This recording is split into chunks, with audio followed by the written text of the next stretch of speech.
Good evening, everyone, and welcome to the stream. It's me, ShellshockPrime, and today, first I gotta move the camera like this. There we go. Should be fine. All right, good. All right, today is the Q&A. Tonight's the Q&A. Finally doing one where I'm gonna be talking about like some things about myself, mainly just like reading off questions that people ask, and I'll ask the question, and then I'll read the question and I'll answer the question as they pop up. But yeah, good to see you guys. Good to see you, System Malfunction, Mr. Ben, Sir Slush, Late Gatsby. Good to see you all. It's gonna be awesome. Looking forward to doing this. I've been wanting to do this for a while now, and here we are. Because that's the plan for tonight. It's gonna be the Q&A. You guys got questions? I got answers. And today is my actual birthday. I am officially 34 years old. Good to see you, Dragon. And it's good to see everybody coming through. So I've written up, I've done a Google Doc, or rather Google form. Yep, Club 34 indeed. I've done a Google form, and the way it works is this.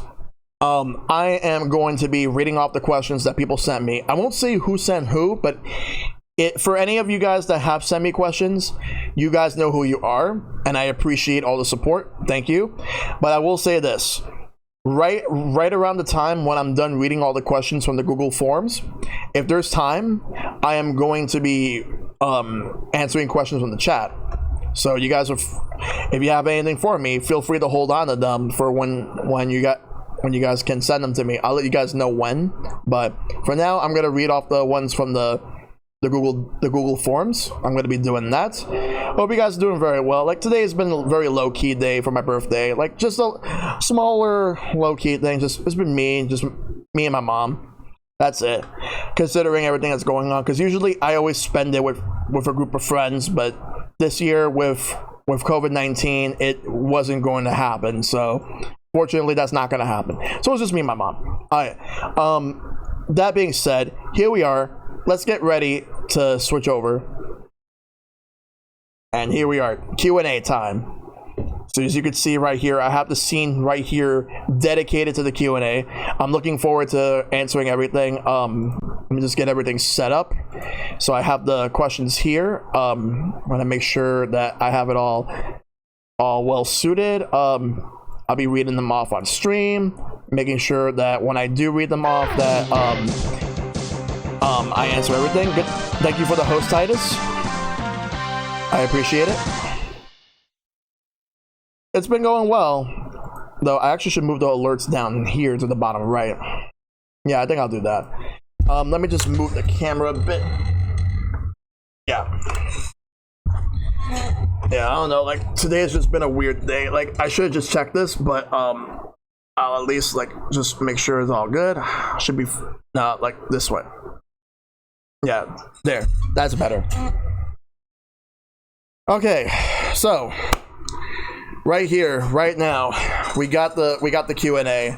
But it's good to see you, Titus. Thank you so much for that, host. I very appreciate that. All right, so I'm going to be reading off the questions, and I'm going to be reading off and I'm going to be answering them to the best I can. Good to see you, Enigma. How you doing, dude? Welcome. All right, so I'm going to read them off because there's a lot of questions. I got a couple of responses, though there is like one in particular that I'm not going to read because it's actually a personal question, and I don't feel comfortable answering that on stream. But everything else is fair game. So let's get down to it, guys. All right. So we're going to kick things off with the first one. Who would you describe as your hero? My hero? That really depends. I got to think carefully. In regards to streaming, there's a lot of really good streamers out there. Like Vinesauce is definitely a big one. He does a lot of really great streams. I've also have watched Maximilian Dude. I watch Some Call Me Johnny. Like, Some Call Me Johnny streams on Twitch too, in addition to doing all the YouTube stuff. There's a couple of other ones. But there's so many others. The hero from Dragon Quest. But for me personally, let's see. Describe as my hero. It's actually not really a streamer, but rather a YouTuber.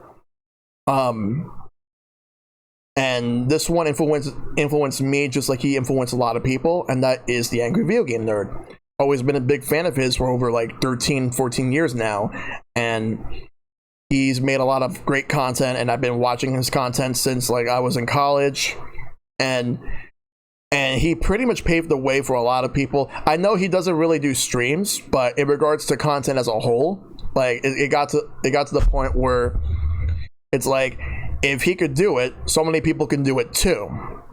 And I've learned a lot from him in regards to what he does. But in regards to streaming, though, I would say, like you have Vine Sauce, you have Maximilian, dude, you have, like I get some call me Johnny, like mainly those guys, those who I would actually go with. But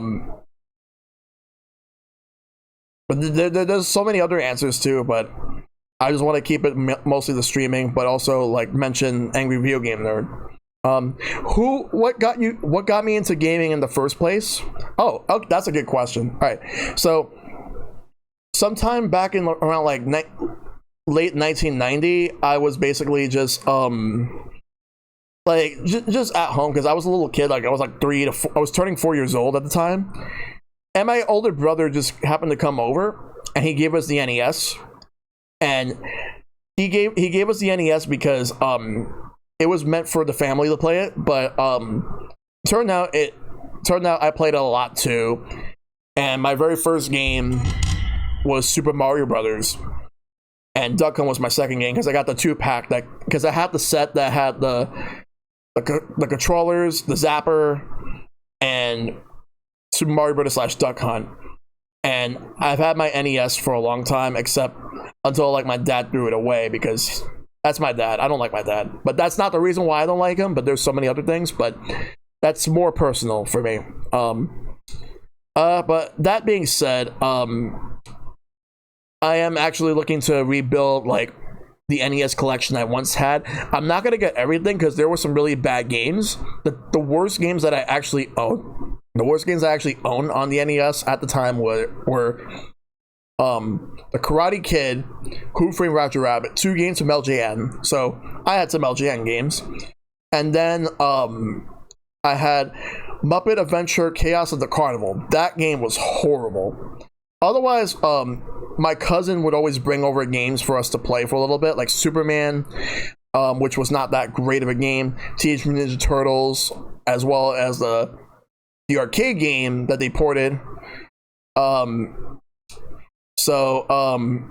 There's those games. There were a couple other games that were brought over when I was a kid.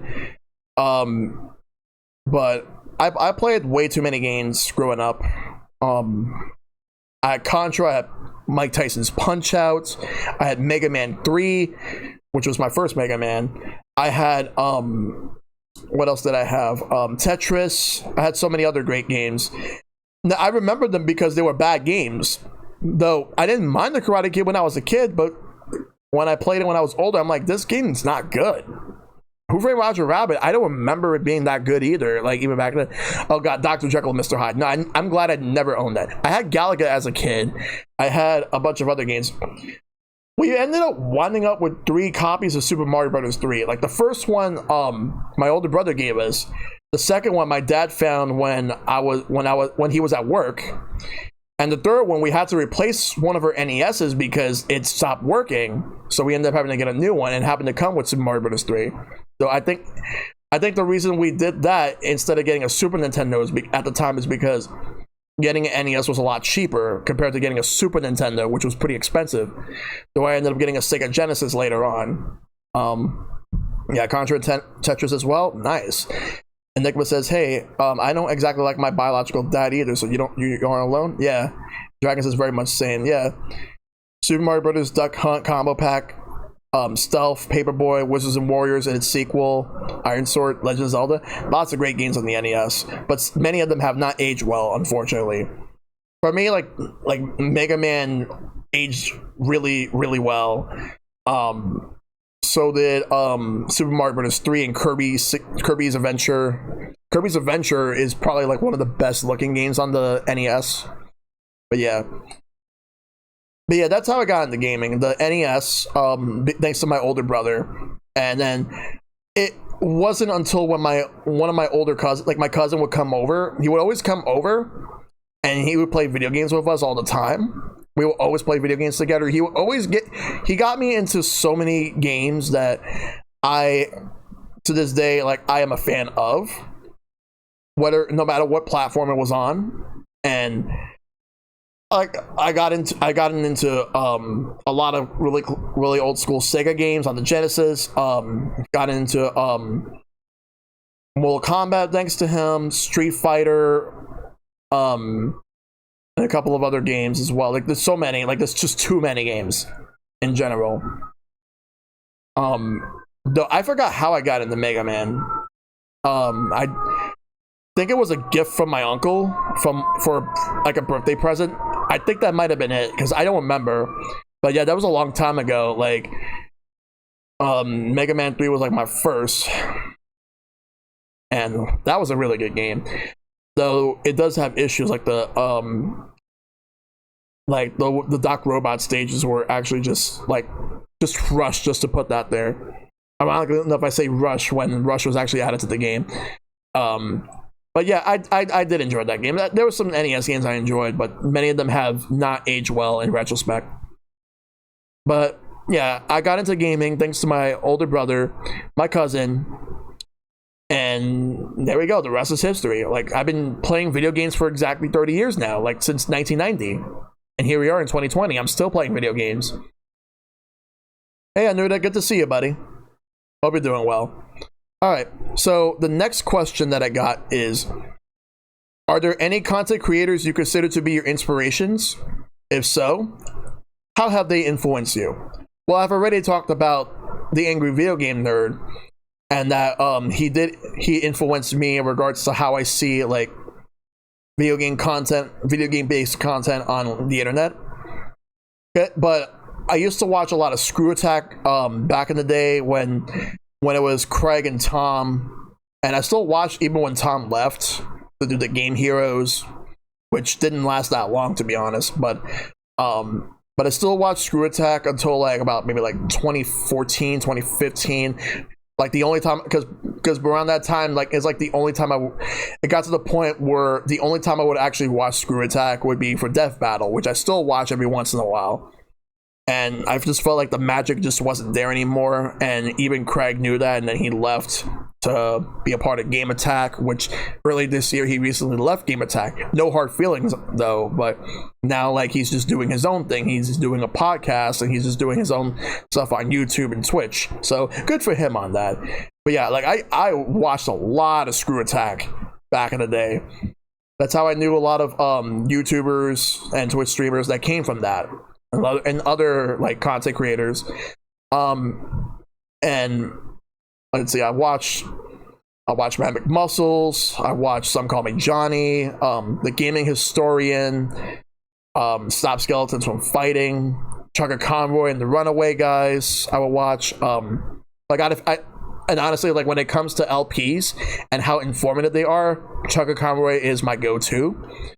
But when it comes to LPs for a more entertaining value, there's the Super Best Friends who are not together anymore. Like, they broke up back in the end of 2018. But there's been a lot of other ones I've seen, like, come and go. But how have they influenced me as a person? Well, I mean, considering the fact that now, like, I've been streaming, I've been doing a lot of other like, I've just been mostly streaming, and I feel like the one thing I wanted to do was entertain people. Just play video games, show it off, and then just chat with people. That's the main thing I want to do, and it's definitely been something I really like. But yeah, like, and not only that, but it influenced me because it actually got me in. Like, some of these content creators did get me into games I otherwise wouldn't have ever gotten into. And there were other games in general that, like, I would see, and I'm like, oh, this is cool. I'll check it out. And I ended up thinking it's probably some of the best games I've ever played. And I'm like, I should have played this when I was younger. I would have loved it back then too. And then they also like told me about which games I should stay away from. Like now, and now it's like, when it comes to YouTubers and Twitch streamers, there's been a lot of really good Twitch streamers as well. Like I have a lot of really good friends that stream, that have done so much. But the main thing is, all that matters to me is I'm just happy to just play video games and just share my love for video games to other people. That's the main thing that I really like doing. And just talking to people about video games is definitely a great experience. I don't remember hearing about Screw Attack, but I don't think I was up for gaming media as much until like way later. Yeah, Screw Attack like was like from 2006, and they technically closed last year. But to me, the Screw Attack that I've enjoyed just didn't really feel the same after a few years, and then like I stopped watching around like 2013 and 2014, or even 2015, outside of Dead Battle. Like Dead Battle was really the only reason I would go, because I used to watch a lot of the top 10s. I used to watch Video Game Vault. There were a few other things, like there was Captain S, which I wish lasted longer. That's how I got into Angry Video Game Nerd as well. Like, well, actually no, it was the other way around, because Angry Video Game Nerd was being hosted on Screw Attack, and I just so happened to find Screw Attack because of that, because I wanted to watch more Angry Video Game Nerd. And then all of a sudden, there we go. Entertainment is a pretty noble thing to get into for what it's worth. Yes, it is. It really is. All right, so I'm going to skip the next question because that's the personal question that I don't want to answer. It's too personal that I'd rather not get into right now. But the next question is this: What drew you to video games and streaming them, and who or what inspired you to become a streamer? Back when I actually started streaming back in 2013 because I was streaming mainly for friends, for a couple of friends, just to show it off. But what drew me to want to do more than that was back when like 2015, 2016, I was watching a couple of other streamers, just checking out, like I was getting into watching more Twitch content. And for Twitch content in general, I was getting into a bunch of, like, so many different streamers that were streaming around streaming around that time. And I would see exactly how they communicate with the community, what type of games they like to stream. Because there are people who want to watch streamers for a specific game. There are people who want to watch streamers for the streamer themselves, or both. And I was one who would just check everything out, talk in chat, play the games with people if they do multiplayer, like get a chance to do that. But that's just really it. Like, but in regards to who inspired me, well, I watched, I was mainly watching a lot of the big streamers, like I mentioned. Vinesauce was one of them, because he would do a lot of games, whether he would play whatever the latest game is at the time, like some of the weirdest games you'd never heard about, really bad games that you should avoid, and so much more. Not to mention some other streamers, some of which I don't watch anymore, but there's some other streamers that I will watch in general, because there's been some really good streamers that I've watched over the years, like, and I've met a bunch of them, like, because also we have people that I'm friends with right now, like Silverstone Condor, MMG Mike, and then Matt Big Fat, Okami Highlight. There's so much more. There's so many people. Like I've met way too many people, and there's people who also gotten into streaming later on as well, and I'm still learning to this day as to what to do as a streamer. And every day, like, I learn something new, like what you should be doing, what you should not be doing, and what can I do to improve from the last time I streamed. That's the way I see it. I try to do both when I watch streams, but it's mostly games for me, as well as if I like the streamer's previous content. Yeah, that's the other thing too. Like, if there's a because I've been in streams where there was the streamer who like completely ignores me, and he doesn't really talk to or interact with anyone in chat, and those are the streams I never go back to. But then you have those who, like, the moment you come in, not only that the streamer welcomes you, but the whole chat welcomes you, and they make you feel like you're part of the group, that you were always a member of the group, even though you just got there. And those type of streams I'll always go back to because of how friendly everybody is and how passionate they are with the games they play. Doesn't matter the skill level. All that matters is if they're having a good time, not only playing the game, but also just entertaining everybody and chatting with everyone.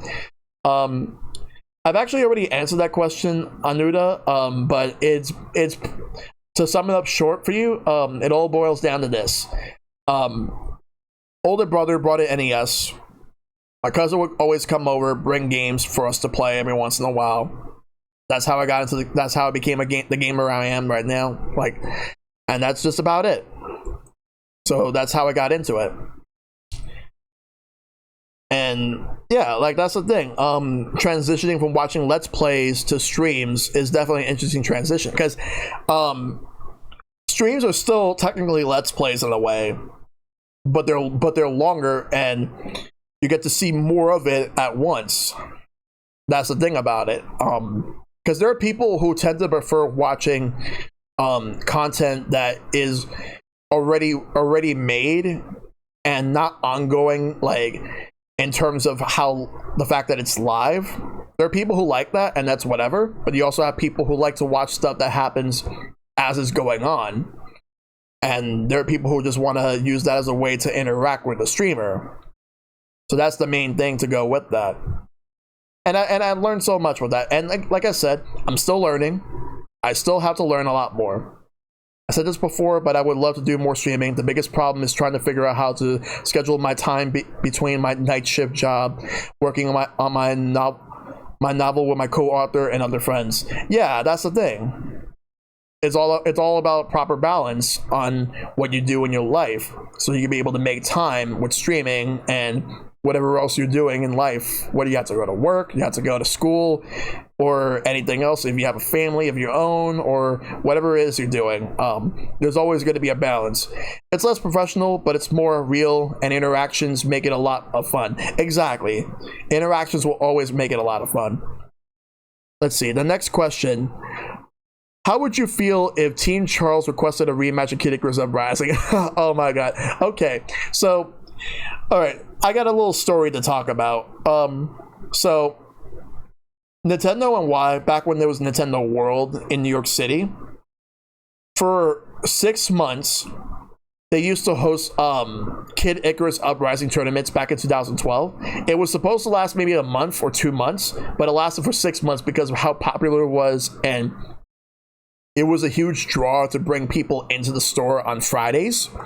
Like Friday afternoons, like, they always time it so that it's always after school and right after when people are coming from work.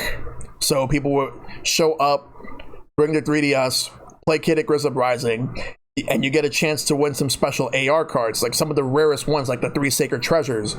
So I have a group of friends that were part of a team known as Team Charles, led by a good buddy of mine. He goes by the name of Royal Blue Wizard. He comes in the chat every once in a while. And the way that worked was this. We would have light versus dark matches, because it's always a team base. Because you have 2 different multiplayer modes. You have the free for alls, and you have the light versus dark. We've done the light versus dark. And you would be pitted up against other players, and you have to be able to take out Pit or Dark Pit, depending on whichever team you're on. You have to take out the opposing Pit or Dark Pit to win. And they would host it in a tournament style, and if you win, you would get the 3 Sacred Treasures, but like runner-ups would usually get like some of the packs, because they did release packs, but they were never released for sale in stores. They were only ever released for promotional, as like promotional stuff whenever you go to events like conventions, actual Nintendo events, but they were never put up for sale. I don't know why, but I guess because they didn't think that they would make money. That's some money that they could have actually made there. I will say that though. I have most of the collection. I don't have everything, but I have like most of the collection for Kid Icarus AR cards.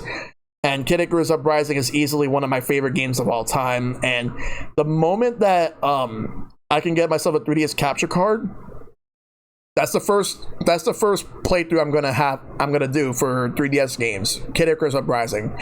Unless they decide to either port the game to the Switch or they just bring the multiplayer mode. If they just bring the multiplayer mode alone, I'd be okay with that. Though I would prefer to just play the story as well to show that off.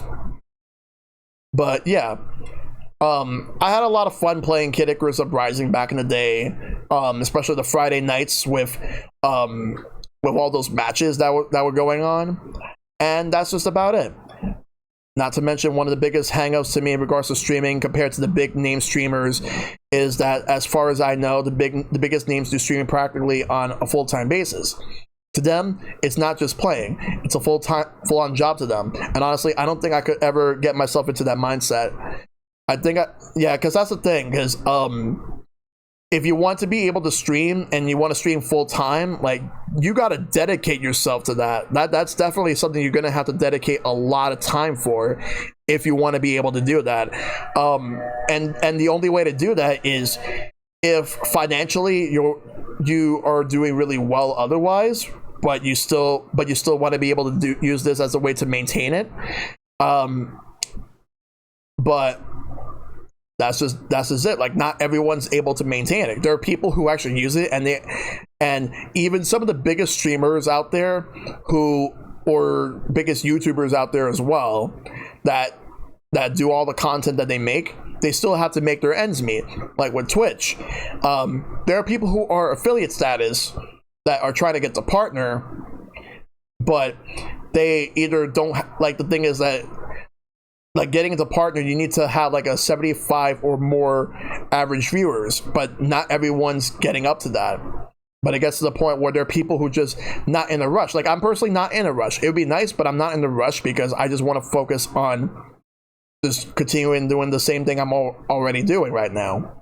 And I've seen people come and go. There are people who have started. There are people who like just stopped because it was frustrating for them and they just felt that it wasn't worth the investment. But there are people who just kept going because it's what they love to do. There are people who just do it because it's what they love to do, and that's how it is. 3DS is obsolete now. Well, 3DS did unfortunately like cease production not too long ago. I think I prefer a Switch port of Kid Icarus. Yeah, I would prefer a Switch port, but I would love a sequel as well. I really don't want them to put Kid Icarus back to bed again after such a great revival. Yeah, exactly. I totally agree. Did I ever play Skylanders? Just Skylanders Giants, and I ended up just losing interest. You would pretty much have to be in a safe place financially, just off streaming alone to be a partner. I'm also not in the rush to be a partner either. Yeah, streaming full time sounds rather tough to me, to be honest. Like, if I ever had to do streaming full time, in addition to the schedule that I have now, I would be doing streaming on mornings. Like, I would do morning streams, take a break to get food, and then come back later in the night to stream. Like, and I would be streaming different games. Like, I would do game A earlier in the day, game B at night. I bet a lot of them feel overwhelmed sometimes because they turn their passion to a job, and sometimes it might not be fun for them to stream. They get on because they have to. Exactly. The moment it gets to the point where I'm starting to feel like that I'm not having fun at all, and it becomes a chore to do that, if it ever happens to me and I get to that point, like, I would not stop streaming completely, like as in stop streaming and never coming back. I would just take a break.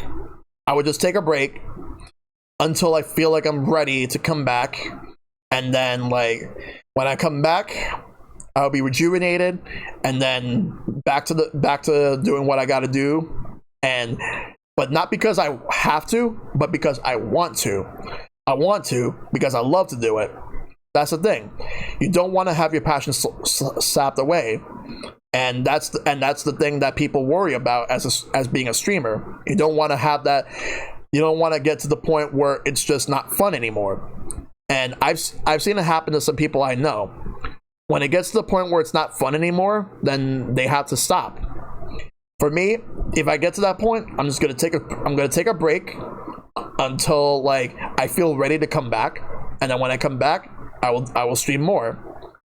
Well, it's not just a financial issue. I figure something like this wouldn't exactly be a long time sustainable without the numbers. To me, it's more the idea that I love video games. I love playing video games, and I play games purely for fun, to relax. And I stream not to entertain myself, but to entertain others. Exactly. And yes, Enigma, you're right, because that's exactly what happened with Calcos. Like, because it got to the point where he was just getting burnt out and it just wasn't fun for him anymore. So he unfortunately just had to stop. So it's like if anyone ever gets to the point where they just have to stop, then because it's just not fun for them anymore, then that's just that. It sucks, but that's how it actually is. Yeah. There are people who get burnt out on video games, period. Yes, people do get burnt out on video games. But if you get burnt out, then all you got to do is just take a break. And then, or if you get burnt out on a specific type of game, take a break and play something else. And then when you come back, then see if maybe you might feel a lot better playing whatever you were playing before. And you wouldn't really feel like you're playing because you have to, but you're playing because you want to. But yeah, because the thing about being a variety streamer is that, because before I read the next question, I just want to explain one thing. The thing about being a variety streamer is that there will always be games that you want to play, but there's games that not everybody would be interested in. They'll be interested in, like, let's say for example, if I was playing Smash Brothers, and people will come in for that. But the moment they see me playing Zelda, like any type of Zelda game, and that's not their thing, then it's just not something that they would want to see. But like I said, like it's not even about numbers. It's about entertaining people and building a community. That's the main thing I want to do. But also at the same time, it gets to the point where, like, if people start viewing you as a game, like you playing a specific game and that alone, because there's streamers out there who have been playing one particular game. They stream one particular game, and it gets to the point where every time they try to branch off, it doesn't work out. It doesn't work out for them. Not just because of numbers, but because of the fact that it's the stigma that they put themselves in, that either they put themselves into it or they're labeled in that, and that's just it. Hey Epic Man, my talk is exactly about being a variety streamer. It sucks when it won't attract everyone. It's got to be about the person sometimes. Exactly, that's the thing. I've been gaming since the Atari days and know I'm not that old. It's a passion of mine and I don't plan on stopping anytime soon. Once you switch up, people get butthurt about it. Yes, that is true. There are people who tend to switch up, and it should be less about like what how people feel about the type of games you play if they don't like it. No, because they'll just bounce and go somewhere else. But more or less, it should be more about what you want to do and play whatever you want to play. That's the thing. If you support the streamer, you support them whatever they play. Yeah, even if it's a game that I'm not interested in, but I just want to hang out in their chat because it's the streamer I like to watch, and that's that. One of the biggest things I always found kind of is how many people start doing the next biggest fad too. Like nowadays, a bunch of people are doing Among Us. Not that I'm bragging about the game or anything. Yeah, I mean, I would like to play Among Us on stream at some point. It will eventually happen. But if I play games that happen to be trendy, it's because I want to play them, not because of the fact that everyone is playing them. It's because I want to play them. Gaming will always be maybe my biggest passion. I've never really gotten burnt out on games exactly, but there are times when I definitely need some breaks. Yeah. But then you look into content creators, you see everybody and their cousin doing the same bloody thing. Yes, it happens. I don't see anything bad about playing a popular game. It might be interesting to you or not. Yeah, there's nothing bad about that. The main thing about it is, if you want to like just play a game that you want to play and focus on that, it's really what you want to do. You want to play something that just happened to be popular? Go right ahead. You want to play something on your own accord? Sure. Sure. Feel free to clarify what you mean. But in the meantime, I'm going to read the next question. What's your favorite game on your least favorite system? Well, my least favorite system is going to be a shocker for some people. It's actually Nintendo 64. In regards to the mainstream ones, N64. Well, I guess Sega Master System as well. I didn't really have much experience with that. But if I had to pick for Sega Master System, it's going to be probably Sonic 2. And even then, like, I didn't really play it that much. I didn't really play much Master System, to be honest. But out of the ones I have played, for like N64 is definitely one of them. My favorite game on that is Ocarina of Time. Fantastic game. But the best version of that game is on the 3DS. What Mega Man game do you consider the best out of all of them? Oh, that's a good question right there.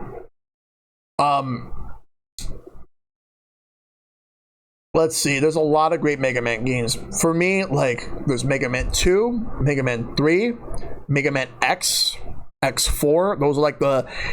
Those are the four that I always hear people talking about the most as to which one is the best.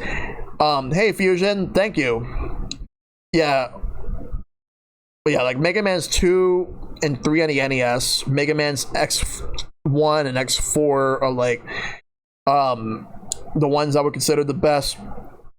But Mega Man 5 on the NES is actually very underrated. It's the one where you face against Proto Man, but it turns out that you actually facing against an imposter Proto Man. And that's just about it. Yeah, like, hope everybody's doing very well.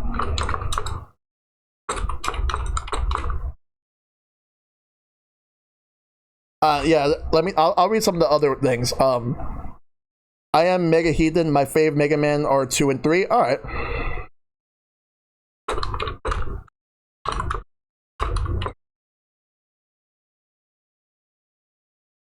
Yeah. But yeah, so I'll read your response in a little bit, Mr. Ben, but I'll finish up with what I'm going to talk about in regards to Mega Man. So for Mega Man, let me actually just make one quick change real quick. So for Mega Man, like, there's a lot of other ones. Mega Man 5 is definitely a great game. And I highly appreciate that one. It's easily, like, in my opinion, like, Mega Man 5 is one of the best games on the NES. Because I will say 2, 3, and 5 are the best ones. And 4 was just not that great. 6 was alright, but it just felt run of the mill. And 1 is just the weakest one of the classic series. But yeah, Future's talking about the Game Boy games. Yeah. Let's see. So, as far as everything else goes, for X1 is definitely the cream of the crop for the original ones. X2 is okay. X3 is also okay. Like, X2 and X3, the problem with both of them is that they feel run-of-the-mill, like they're just there. X1 is just fantastic for what it is. X4 is phenomenal. X5 is alright, like, is a decent game. They tried some new things, but some things just didn't seem to work out. X6 was just, like, really bad, and so was X7. X8 is okay. I have issues with it, but it's okay. But Mega Man 9 is great, and so is Mega Man 10, and I enjoy Mega Man 11. 7 is hit and miss. Great music, great story. All the new characters that they've shown off for that game, like Auto, Bass, and Treble, fantastic. And I really do like the Robot Masters from that one more than Mega Man's 4, 6. Yes, what am I fighting for? But the problem with Mega Man 7 is the gameplay feels a bit like a little janky on Super Nintendo, but it's still fine. And for me, yeah, Woodman's a good one. For me, I have a bunch of favorites, but I'll get to them in a little bit. And also the final boss fight. Fuck that final boss fight in Mega Man 7. Like, the Wily Capsule. That one is tough. Is Mega Man my favorite gaming franchise of all time? One of the best. For me, like, there's... I will say, though, like, one of my favorites is Legend of Zelda, Metroid. But Mega Man is definitely up there for me. Yeah, screw the Wily Machine 7. Screw that one. As Mr. Ben said, Wily Machine can go fuck itself with a rusty knife. Yeah, fuck that one. Mega Man 8 is a pretty good game. Even with the cheesy voice acting, the game is really good. I don't like how they handled Rush in that game, where like he's just borderline useless, aside from like maybe like a few missions, but you don't really get to use them that much compared to other ones. And no E-Tanks. There's no E-Tanks in that one. That made me sad. Alright. Now, as far as everything else goes, let's see. As far as everything else goes,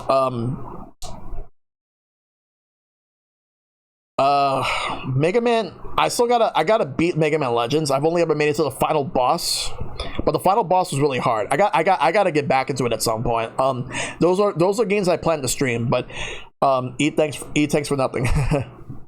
But for the Zero series, I'm still getting into them. I have 04 as the only one left, and then I have the ZX games. Like, I beat ZX1 before, but I need to beat it again on stream. But 04 is the last one I gotta do. But 03 is easily the best one I played so far. We'll see how I feel about 04 when I get to it, which is November. And then we have ZX. I'm still sad about Mega Man Legends 3 being cancelled, unfortunately. But, yeah. I love the fact that Woodman has become a great meme, especially the meme music world. And then after the Mega Man trailer for Smash Ultimate had the Woodman remix for it, Sakurai knows our memes. Yes. Alright. Give me 1 second, guys. Just give me 1 second.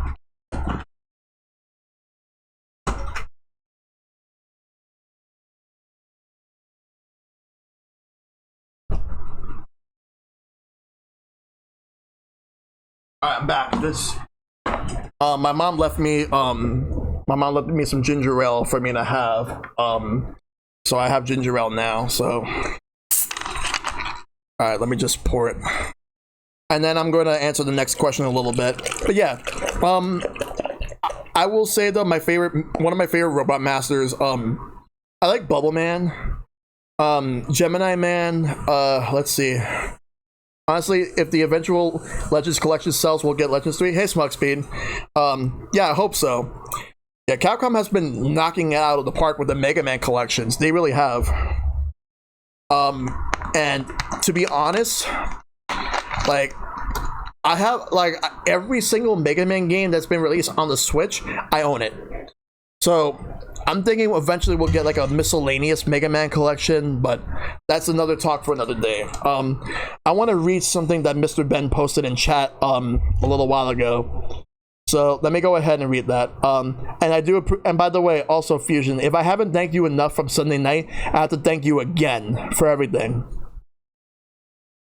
Let's see. Mr. Ben says, all right, so first System Malfunction says, would you rather have 10-15,000 people in your chat and not be able to keep up with chat and not be able to connect with your followers, or 50 or 100 people and be able to chit chat with them and make them feel a part of the community? I would rather just make sure that as long as I have people within the chat, I want to make them feel welcome. And I like to make sure everybody feels welcome in the chat, talk to them, and What I also like is when people in chat talk to each other. I like that too. I don't feel ugh about a game being popular. I feel kind of ugh about going up against a popular trend. Somebody asked me why I'm not doing game X, and my response is that I don't want to be like everyone else. I want to be different. And it's just mildly disappoints / disgruntles me when people give me shit for being nonconformist. I mean, there are people who just want to be able to just do their own thing. Like, people should respect the fact that there are people who just want to be able to do their own thing, rather than always wanting to go and play the same games for everybody else. I mean, if I happen to like it, like for example, Fall Guys, I had fun with it, especially when I streamed it on Sunday. I had my fun with it, like playing with Mr. Ben, playing it with Hito Retro Gaming. It was a great time, and I wouldn't mind doing more of that. But sometimes I also want to play games that I want to play as well. But there's games that I know that everybody will want to play, like Smash, Mario Kart, sometimes Splatoon, sometimes Mario Maker, or Animal Crossing. But usually Smash and Mario Kart are always the go-tos when it comes to multiplayer games. Alright, let's answer the next question. Are you ever going to do another Pick Your Poison? Yes, I do. Yes, I will be doing another Pick Your Poison. As a matter of fact, I will be doing one. I'm actually planning on doing one next month. I've actually been meaning to bring it back, but I'm going to be bringing it back next month. And the way Pick Your Poison works and how it differs from the People's Choice is this. If you got a hard game for me to play, or a bad game, then feel free to message me what game you want privately, and I'm gonna put all those games that people send me a message for into like a randomizer, and then the one that wins will be the one that will be picked, and Twitch subs get 2 picks. So that's how I'm gonna do it. I'm gonna be bringing it back next month. So if you guys got any games that are very bad, very hard, or games that fit both criteria, send them to me, like through Discord, Twitter, DMs, or whatever, and I will most likely put it in a randomizer, and whichever one is the one that gets picked by me through the randomizer is the one I'm gonna do. So I'm going to schedule it for next month. I got to figure out when I want to do it, but it's gonna be done. All right. What is a game that you absolutely love that almost nobody else recognizes or knows about? You should play Copy Kitty, but it's not Poison. Yeah, I'll definitely look into that at some point. But what is a game that I absolutely love that almost nobody else recognizes or knows about? That's a good question.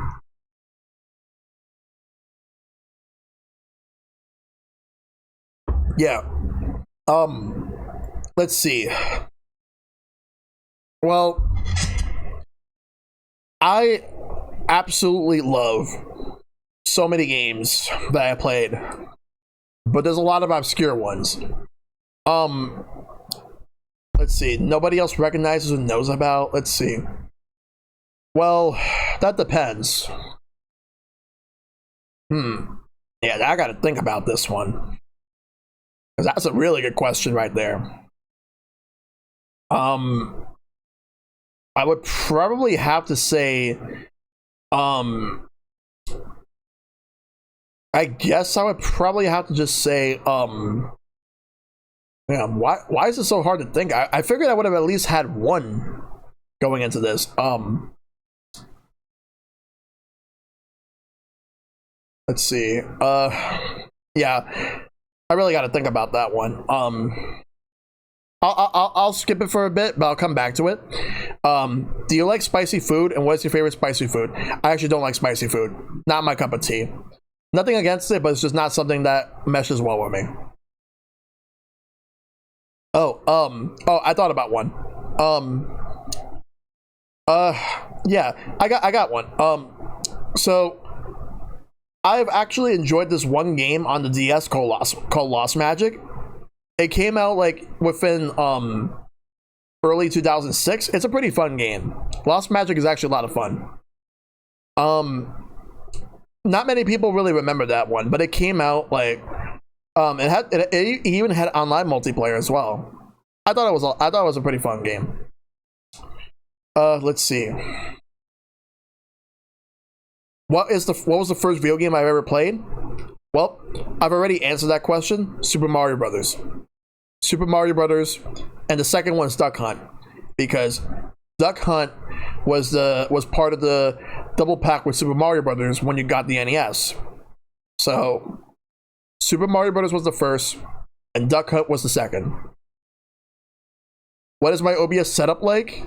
Well, I have a lot of scenes, and I have so many different scenes where I have like different overlays on my layout, my webcam, my Elgato, or when I'm using the PC games, I'm using like the game capture, or if I had to capture specific windows, I actually use browsers for alerts, events, and other stuff from Streamlabs. I have a big setup, but I'm gonna have to make a dedicated behind the scenes stream where I show off everything, like how I do this, how I do that, and whatever. I feel like explaining it in words isn't gonna do it justice. It would be something I would actually need to show, and I'll have to make a dedicated stream to that. So that's something I'm gonna have to go back to. Let's see. So Dragon says, for me, it's one of the unlocalized Fire Emblem games. All right. What is your favorite 3D platformer? Let's see. Favorite 3D platformer. Let's see. Favorite 3D platformer for me was I guess Super Mario Odyssey. Well, definitely Super Mario Odyssey to me is the best 3D Mario. But overall, I would go with that one. That's what I'm gonna go with. What was your worst experience while streaming on Twitch? Well, I'm not gonna really talk about the games themselves for this one, but rather talk about like technical issues. One of the worst technical issues I've ever had was I was streaming Mega Man Zero, and the internet would just randomly just go off to the point where I was trying to have it in one big part, but I ended up saying, you know what, I'm just gonna have to just upload them as separate parts, as VODs, rather than like one big one, which is a shame because I really like the playing Mega Man Zero, and it's still a great game. But it was more of an internet issue that I kept having, which now it's not as bad. Sometimes like it will go off, but most of the time like it's stable. But it was around the time when like there was way too many people staying at home because of the coronavirus. So a lot of people just using the internet, and it just happened. But another one was when I was playing like the very first session of the King's Dilemma on Tabletop Simulator. What happened was that I was having internet issues the whole night to the point where I just couldn't stream. I couldn't stream it. So I ended up having to just do it without streaming. I ended up just joining the call on Discord and just not stream. But another session a couple of weeks later was where like we were streaming it. We finished like a couple of rounds. I think we did 2 rounds, and we were going to start another one. And then what happened was the ISP actually had an outage that one night, and ended up not being able to go on the internet for the rest of the night. So we ended up having to end early because we actually had to have everybody playing at the same time.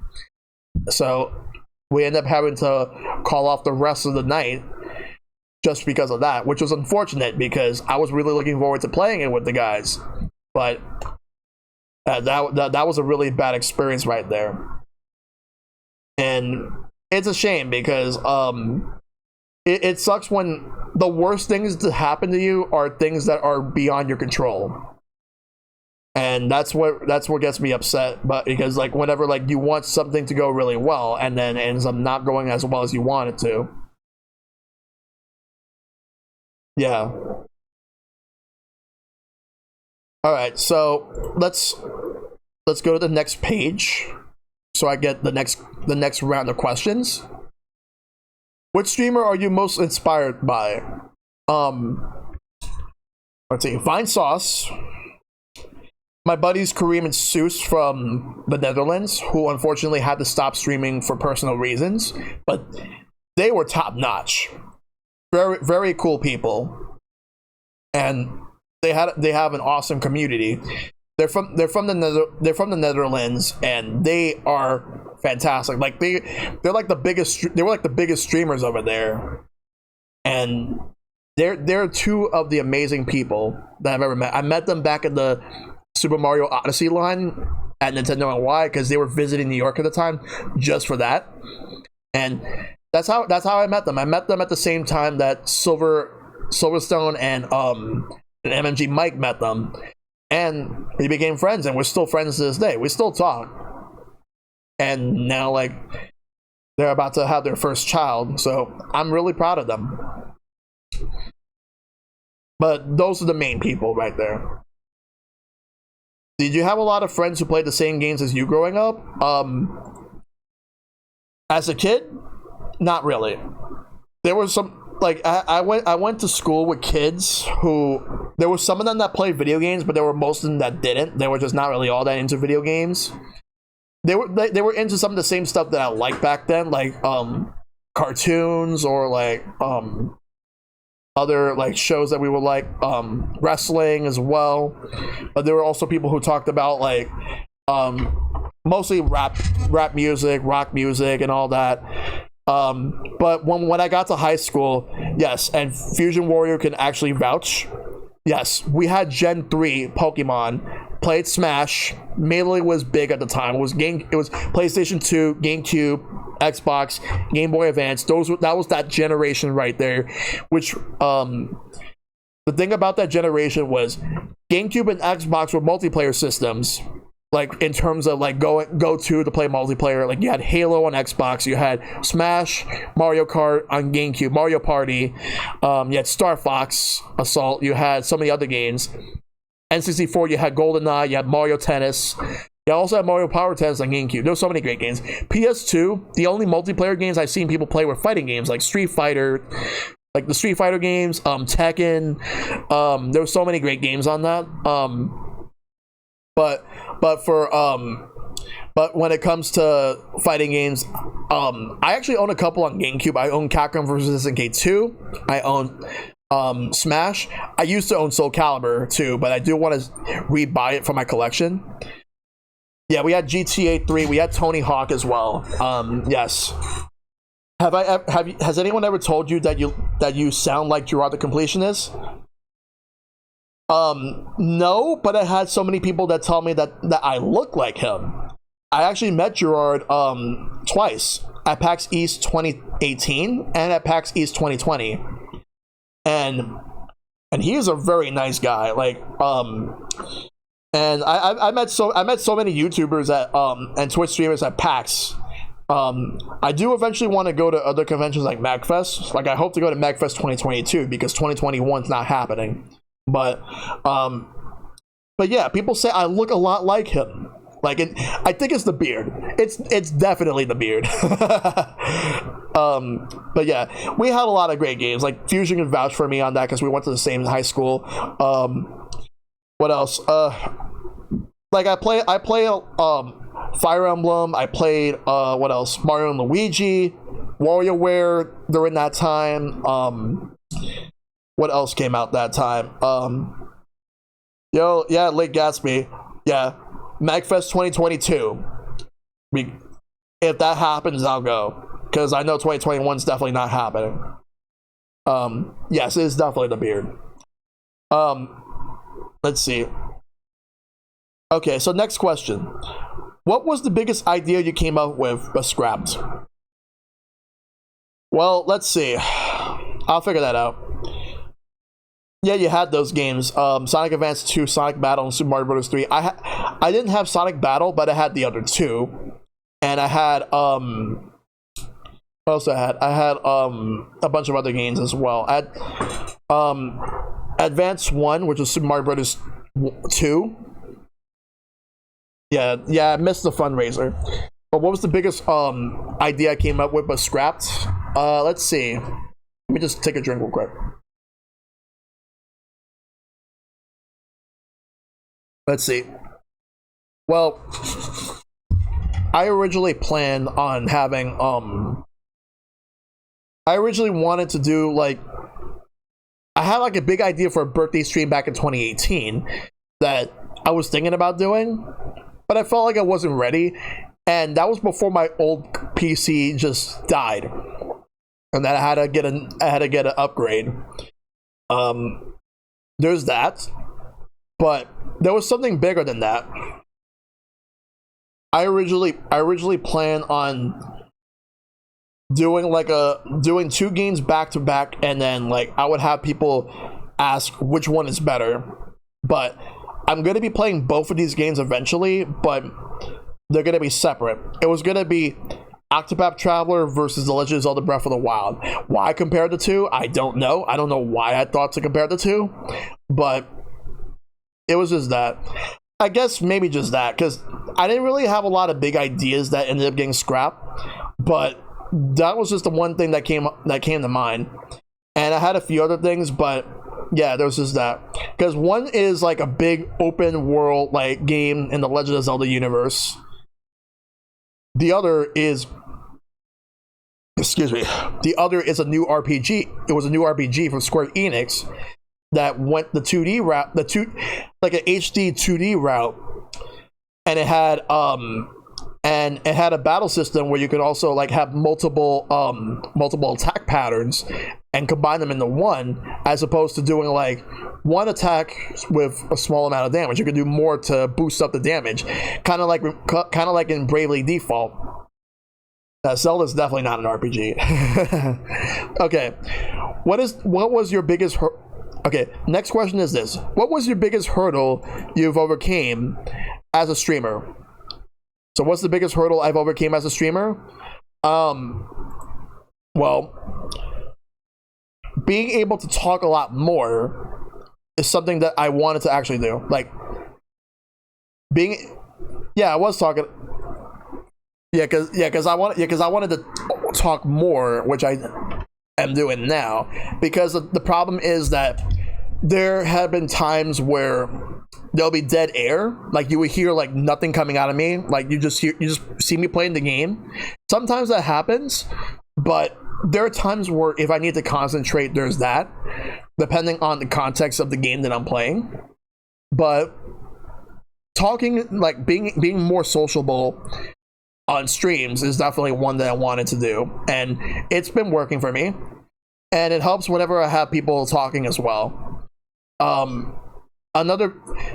other biggest hurdle that I overcame, not worrying about how many people are in the stream right at the moment. Like, you know how there have been streamers who have the view count within the stream? I used to do that. I took it out because it actually was not a good feeling for me. Like I actually had some anxiety when it comes to that, and I hated that, so I had to just take it out, and it does wonders for me. Like it was so much better just not having to worry about like how many people are like having that view count that's there, not having to worry about that. That is something that I had to overcome, and I did, and it's like that's just it. Yeah, that's your problem as well, Epic Man. Yeah, because that's the main thing. Oh yeah, the 100 coins TikTok clock challenge. No, that was yesterday. Like when I did the TikTok clock in Super Mario 64, 100 coins. That was not fun at all, and I'm so not looking forward to how that's going to work out when I get to doing the 100 coins mission in Rainbow Ride. That's the last 100 coins mission I gotta do before I beat the game. Like in addition to the other missions I still gotta do. I need to get over the anxiety of talking to anything or anybody. Like, if you might say something stupid, I mean that's the thing. So that's your choice, Smug Speed? Alright. I've actually played that game on Sega Saturn and I never finished it. But I'll put that on the list. I'm gonna make a list and I'll put that on there. I get it though. You definitely need those unfocused moments even on stream. Yeah, that's the thing. There's some times where you got to concentrate so you can be able to focus on what's going on screen in the game. You got to focus on that so you can be able to get through what you need to get through. And it's understandable. Like if I see anybody who's focused on that because they need to get through a certain part, that's totally understandable. It's a game you absolutely despise. Damn, I definitely got to check that out. Like I know I played it before, but it's been a long time, so we'll see how I feel about it now. Why did you become a streamer? I've seen some people I know doing it back in the day, and I figured, you know what? Sure, why not? But ever since I became a Twitch affiliate, or rather when I was getting to that route, I was enjoying it more and more. And there were people who were coming in and enjoying it as well. Like, because I started to take it a lot more seriously 3 years ago. When MMG Mike gave me the capture card that I have right now, and I was playing Switch games, like Mario Kart, was playing Splatoon, then playing whatever single player game I wanted to play, and here I am now, just playing so many games. But it's like for a while I was playing like whenever, like I would have game A be whatever single player game it was, and usually game B was Splatoon. Nothing wrong with that. I love Splatoon too, but for like within my first, like within like 2018 it was practically like that. Like I played a lot of Splatoon.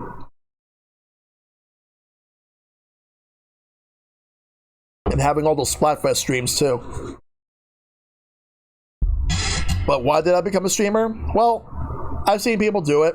I wanted to take a crack at it, and it got to the point where I see more people just taking it more seriously and just focusing on the games they want to do, and also playing games with the community. And I seen how fun it was that I wanted to just go for it. It's a thing in life where you just need to take a chance on and see if it works out for you. And so far it works. And so far it's definitely been helping me.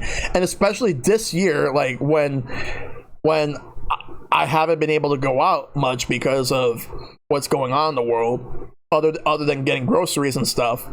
So this is definitely a good outlet to do something for myself.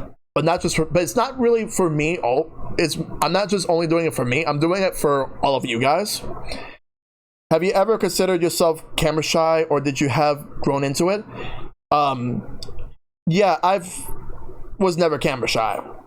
I was always, if anything, I was always photogenic, but I became even more and more comfortable being seen on camera, whether it's a picture or video, since I was a kid, but even more so as I got older. So I was never camera shy. I was shy, however, when it comes to meeting new people. But once I meet new people and get to know them a little more, and when we click, let's just say it'll be a hard time for me to shut up. No, but seriously though, like, it's always good to have confidence. It's always good to not only have it, but build it up. Who is the most despicable person on the planet, in my opinion? Well, it's obvious. People running this country right now. Those are the most despicable people on the planet. Like, but yeah, I'm just gonna go through the next one. You know who they are. Fuck all of them. Get them all out. Have you ever dreamed of working with any video game company? If so, which one? Oh man, what a question. What a question. All right, what a question with that one. Let's see. I used to want to work for so many companies. I wanted to work for Nintendo. I wanted to work for Sega. I wanted to work for Capcom. Ironically enough, I didn't really have any aspirations to work with any Western companies. But now it's like, I don't really know if I want to work for any video game companies at this point right now. I don't know if I should, but at the same time, I've heard some really bad stories, bad experiences about people working at different video game companies because of all all the abuse that's been going on, the crunch, and having to work at a very unsafe and toxic environment that I don't know if that's something I would even want. For smaller companies, it's okay, it's fine, but for a lot of big companies, that's definitely a concern to have, and a valid one too. So I have it when I was younger. Now I really don't have any desire to do that right now. Let's see. Which long-running video game series, at least 10 years, would you like to get into more than any other? Well, I want to get into more Final Fantasy games, and I'm going to do that. Because I already confirmed that the next Final Fantasy game that I'm going to be streaming is Final Fantasy VI. That's going to be the next one I'm going to do. I know there's people in the chat that absolutely love that game. Like the main ones I want to do are 6, 9, even though I've played 9 in the past. 1, but 1 would be like an old. I was thinking of doing an old versus new. Well, I would do the original one, and I would probably do either the PS1 or the PSP version. I might do the same with 6, where I would do the Super Nintendo version or the Steam version, unless the Steam version is not that good. But I got the Steam version of it now thanks to Silverstone Condor, because he gave me 3, 4, 5, and 6. So I have to thank him for that. Let's see, other series. Let's see. What do I want to get into? More Resident Evil. More Silent. I want to get into Silent Hill. Even though I heard that Silent Hill after Silent Hill 3 just kind of like fizzled out. And everybody knows about the whole story with PT, which is a sad story. How like so many people had hope for that game being like huge, and how people were looking forward to that, and then Konami just had a falling out with Hideo Kojima, so it ended up just being like a huge hassle. So that's just a very unfortunate thing about that. You heard 4 was not bad. You still have PT on your PS4. That's good, Epic Man. That's good. Let's see. What else? What other long-running series? I have to think carefully about that. Probably play some more Doom games, because I have the whole Doom series on Switch with the exception of Doom Eternal, because I'm still waiting for a release date on that. I'm still waiting on a release date for that. I've heard mixed things about Silent Hill 4, but I heard Homecoming sucked. I heard Downpour sucked. So I heard Shattered Memories was okay. And I heard that the HD versions of 2 and 3 were not good. Let's see. I have to figure everything else out. Do you have a favorite video game movie? Sonic the Hedgehog. Or Detective Pikachu. But mostly Sonic the Hedgehog. Easily Sonic the Hedgehog. Really good movie. Didn't think it was going to be as good as it was. Detective Pikachu was really damn good too. But before that, it was basically Mortal Kombat. The first Mortal Kombat, mind you. Not Annihilation. That one's a piece of crap. But Mortal Kombat 1 was good. Mortal Kombat Annihilation sucked. But favorite? It's either Sonic the Hedgehog or Detective Pikachu. One of those two.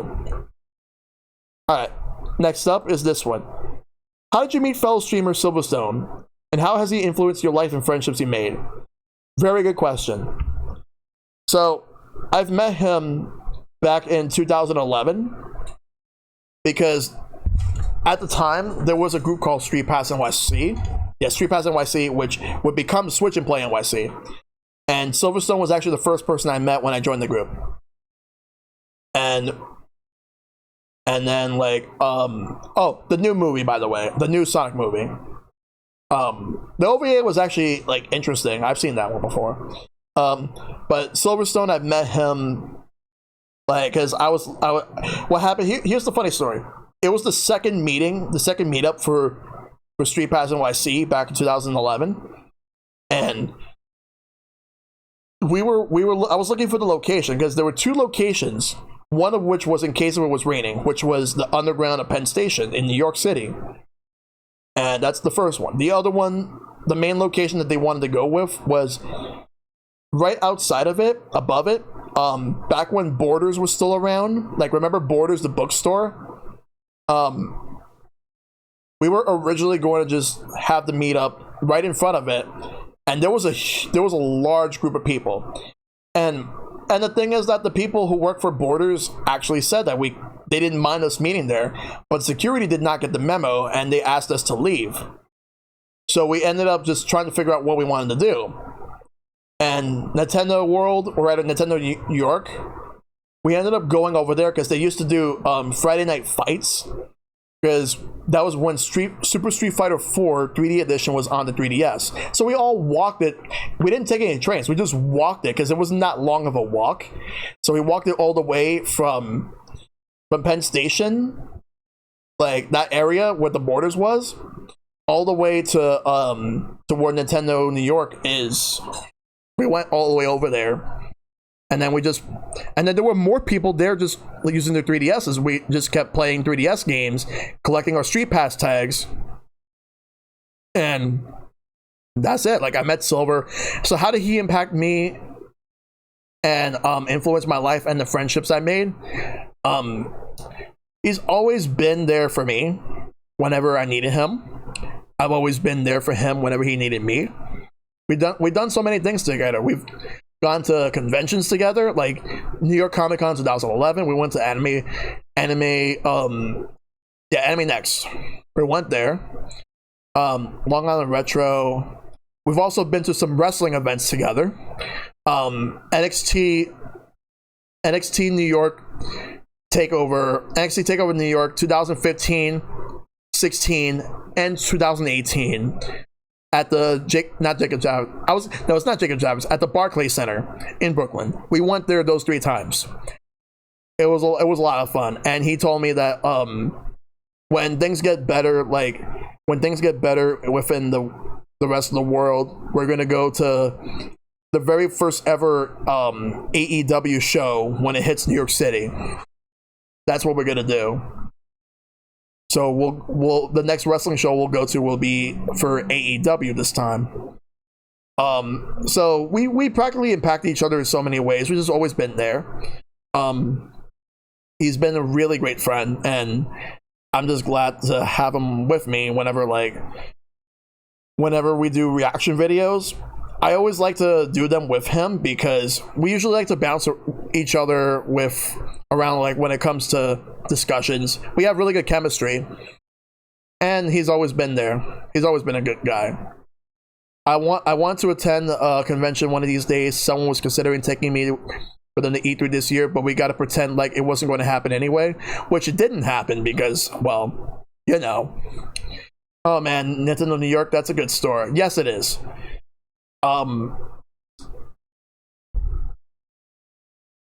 If pigs learn to fly, do you think people will carry around and steal umbrella? Okay, who put that question there? I'm not gonna answer that. If video games, I think I might know who did that. I'm not gonna say anything, but that's just weird. If video games suddenly had to disappear from ever existing, what do you think you would do? Draw. I would draw. I would write. I would start writing books, novels. I actually have some ideas for novels that I would like to write. Which, come to think of it, I wouldn't mind just going around talking to Mr. Ben, who was here earlier, and I want to talk to him about like some ideas that I would like to have. So I wouldn't mind like writing. I once considered wanting to be a professional wrestler years ago, but decided against it because of all the dangers and risks you have to take to be a professional wrestler, not to mention all the concussions and how a lot of wrestling companies don't really do a good job at handling the situation. They know who they are, but I wanted to do that, but I decided against that. And honestly, I think it's better that like I didn't do it. It's like when you're younger, it's like you see something on TV and then you just want to do it. Some things this is not a good idea to do. Like I love wrestling, but I'm not gonna go out of my way to just like do that. Go out of my way, and I would have to do some years of training just to be able to learn what I gotta do. But it's not a guarantee as to how things are gonna go. Things could go great. Things could go like really bad, but who knows? I went to Comic-Con like 2 or 3 years ago. Yeah, the last time I went to New York Comic-Con was actually on 2018. And now this year it's going to be a virtual con. So we'll see how that one goes. I kind of wanted to be a voice actor at one point after watching so many cartoons growing up. I thought about that too. But I felt like I didn't really have that much of a talent. I never really built up on the talent. So I would have a few other things I would fall back on in case video games suddenly had to disappear from ever existing. So I would draw, I would write novels, and that's just about it. And also just probably just maybe just talking to people in general.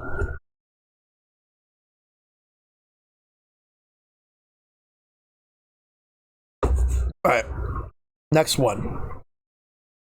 Do you plan on doing any more long-form content similar to the Alphabet Challenge, but with a different theming? Will you even consider doing a second round of the Alphabet Challenge? So for the first part of that question, yes, I do. But I'm going to keep that under wraps for now until I'm good and ready to reveal what I'm planning on doing. But the Alphabet Challenge will continue for now. As my bot posted, that the Alphabet Challenge, that since I beat Wonderful 101 last week, next Monday, I'm going to reveal the Game X game. What's it going to be? Tune in to find out. Next Monday at 8 p.m. Eastern. As for doing a second round of the Alphabet Challenge, I actually like to. I have an idea for that. But it's not going to be happening anytime soon. Favorite Legacy boss in Dragon Quest IX? Probably Dragon Lord. I really like fighting Dragon Lord a lot. I like his theme. I haven't played Dragon Quest IX in a long time.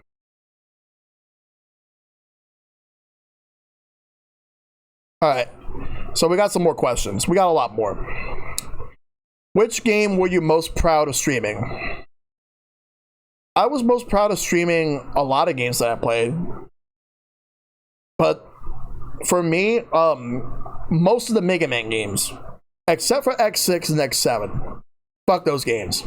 But otherwise, I was most proud of the other Mega Man games that I played. Like, I did a Mega Man marathon that lasted from May up until December of 2018. Like, so I did them all consecutively right around the time when Capcom released Mega Man Legacy Collection 1 and 2 on the Switch, and then they were eventually released the X Legacy Collection 1 and 2 on Switch. So I did 2 marathons, the Classic Series and the X Series. All of which was to celebrate the fact that A, Capcom was celebrating Mega Man's 30th anniversary, and B, they were releasing Mega Man 11 that year, which is a really good game. Let's see. But yeah, like as far as other games that I'm the most proud of streaming, let's see. I would have to honestly say that I was very proud of streaming Cuphead, such a great game. Doom 2016. The Phoenix Wright games, all 3 of them. I felt that each of the Phoenix Wright games got better than the last one afterwards. So I love the first one. The second one's really good. Like, I thought the second one, Justice for All, was way better than the first. But the third one, Trials and Tribulations, is even better than not only the first game in the series, but also better than the second. Eventually, I will stream Apollo Justice, which I'll find a way to figure that one out. But for I don't know how I'm going to be able to do Dual Destinies or Spirit of Justice until I can get a 3S capture card. So that's not, those two are definitely not happening anytime soon. I'll find a way to make Apollo Justice work at some point, because I want to do that one, but I heard that one is the weakest one in the series. And also, I would like to do Ace Attorney Investigations 1 and 2. But for the second one, I would actually have to use a fan translation because we never got that here. And there's also the Great Ace Attorney. They need to port those, I agree. Yeah. Okami's another one. Great game. I love Okami. I think that's one of the best games of that generation. Really well made. Very, very unique. It feels like Zelda, but with a more like ancient Japanese culture type of game. And I thought it was really well done. Let's see. Tales of Vesperia is also a great game, and it was my first Tales game that I've started and beaten. And I will eventually do more. I will do Symphonia. I will do Abyss, Zestria, Berseria, and a bunch of other ones. Alright. What else? There's just a lot of games that I'm very proud of streaming. Right now, like Super Mario 3D All Stars, I'm proud to stream this because I never beat Mario 64 before, and I'm almost there. And now that I'm going to beat the game soon, but I'm also going to be able to get all 120 stars, all 120 stars in the game. I'm so happy I'm doing this. I'll eventually do Sunshine, which won't be anytime soon, but I will be doing Sunshine, and then I will be doing Galaxy. Galaxy, I'm dying to actually do because I love that game so much. It's one of my favorite games on the Wii. I love Galaxy 2 even more, that one as well, but you can't deny how much impact Galaxy 1 left. But yeah, Sunshine is definitely something I want to give a chance to because I did not enjoy Sunshine when it came out. I just want to see if my opinion and my true feelings of the game will actually change for the better. From what I played of it, the gameplay feels a lot better than I remember it to be. But I still don't like the blue coins. I beat the first Galaxy 100% with both brothers, so I'm right there with you. Nice. Alright. What's your favorite song and music genre? Favorite song, that's hard for me to say. I can't answer that one. I can, however, answer my favorite music genre. I like hard rock. I like metal. I like some punk rock. I like a little bit of rap. I don't like the mumble rap, but I like classic rap. But that's just the type of music I listen to. But I also been gravitating more towards piano solos. Piano solos, I don't know what it is about them, but I really like them a lot more than I was expecting I ever would. Especially when you hear them in music, shows, or whatever, movies. I really love a good piano solo. Blue coins, I mostly ignored them back then, but still a good game. Yeah, I just gotta figure out how I'm gonna do all the blue coins and all that shit. Okay, the next question is this. How do you feel about Little Mac abusing Bald Bull's bull charge to force you to do a 10 count? Well, Bald Bull is one tough son of a bitch. Every time I face against him in Punch Out, when he used the bull charge and then he hits me, he knocks me out, because even if I try to knock him out beforehand, it gets to the point where it forces me to get up from a 10 count. And it's just been a tough thing, like when I play Punch Out. But Bald Bull for me is not the major issue. The major issues are when you face against like boxers like Mr. Sandman or Super Macho Man, or if you play Mike Tyson's Punch Out, you play Mike Tyson, or you face Mr. Dream in the Mr. Dream version. Those characters will definitely give you like hell, and I definitely want to stream the Punch-Out games, especially the Punch-Out game on the Wii. I really want to do that one at some point. I love that game, but man, wait until when I play that, play the normal run, and then I go straight into the title defense. That's going to be entertaining to watch. I guarantee it. Next question is this. Since you are one of the admins of Switch and Play NYC, what goes through your head trying to run a gaming community in New York City? Well, the main thing that I want to do is I wanted to help give people like a safe spot, like a safe place for people to come in and play video games together with all the like-minded people. Come in, play Switch games. We play other games as well, but we all like to come together, just have fun. To me, I feel like it's less about the games and more about the community. Just being there, having a community where everyone plays the games together, people make new friends, people strengthen the bonds that they've been making. And we've been doing it for 3 years, although now like we've been doing this online because of what's going on. But no matter where we are or what we do, we will always build the community. We will always make sure that, especially in New York City, like our community will remain strong. We have a lot of people just playing video games together, or just talking about whatever they want to talk about, or just being there in general, just hanging out. That's what we want. That's what we like to do, because we have a lot of really cool people that like to hang out, give a lot of really good advice on life, but more importantly, always up for a good round of Mario Kart, always up for a good round of Smash, Splatoon, and so much more. Wouldn't mind just doing that all the time. But yeah, we got a lot of really good people. So what goes in my mind? Just the fact that we just want to make sure that everybody has a good time. That's the gist of it.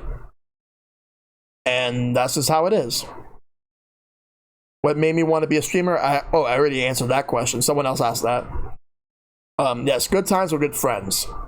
That's the way it is. What does it mean for you to be a streamer, and to you, is it worth it despite not being as big or renowned as the other big influential Twitch streamers? It is worth it. It doesn't matter how big I am or how big I would actually get. What matters to me is if I want to just play the games that I want to play and be able to have a good time, be able to build a community, be able to entertain everybody, and being able to just, well, show people what I like. Let's play video games and talk about video games with other people. Those are the main things I like to do. So yes, it's worth it. Doesn't matter how big I would actually be or where I'm at right now. All that matters is what I like to do. You haven't done any expansion pass streams in a while. Will you be bringing that back? Well, I've only ever did one set of expansion pass streams, which was actually for Shovel Knight, Plague of Shadows. I will eventually do Spectre of Torment and the King of Cards, but those are not going to be the next ones I'm going to do. The next ones I'm actually going to do are going to be Pokemon Sword and Shield, the Isle of Armor, and the Crown Tundra. I'm going to do all of that. I want to see how long it will take for me to do the Crown Tundra. I want to see if it gets to the point where I can do both expansions in one stream, because I would like to do that. I haven't got it yet, but I gotta get the expansions real soon, because the Isle of Armor is already out right now, but the Crown Tundra will be out in a few weeks. So I guess I could, before I answer the next question, I could segue to talking about the Pokemon presentation that was shown off earlier. There was so we're gonna have every single legendary from all 8 generations in Sword and Shield. Not to mention the fact that we got a lot more Pokemon that are gonna be available for us to use. For instance, Slowking, like the Alola Slowking, not Alola, Galarian Slowking. It's Psychic Poison. It actually looks pretty nice. I like the trailer. It will actually get me back into Pokemon. And now they're making it so that you can transfer Pokemon over from Pokemon Go to Pokemon Home, and it's cool that they're doing that. But I found a big problem about that. You have to actually pay using Pokemon Go coins to transfer Pokemon. I'm like, why would you do that? That's stupid. That's dumb. I don't like that. Calyrex? Yeah, I saw that. That's actually pretty cool. And also, you have the Dynamax Adventures. That sounds like it's going to be Battle Factory 2.0. I don't know. Like, I just want to actually do that. Because, Pokemon Sword and Shield, like, I was super into it when it came out, but then I kind of stopped playing it as much when I got Animal Crossing. But I feel like this will get me back into it. Like, the Isle of Armor did not get me back into it, but I think the Crown Tundra is going to get me back into it. So I'm looking forward to it. There are people already talking about Gen 4 remakes. I want them to wait on that. Wait for a while. I don't think we are in a position to have any of that sort right now. Alright. Before I answer the next question, I gotta close the window real quick. So give me 1 second, guys. Alright, just give me 1 second.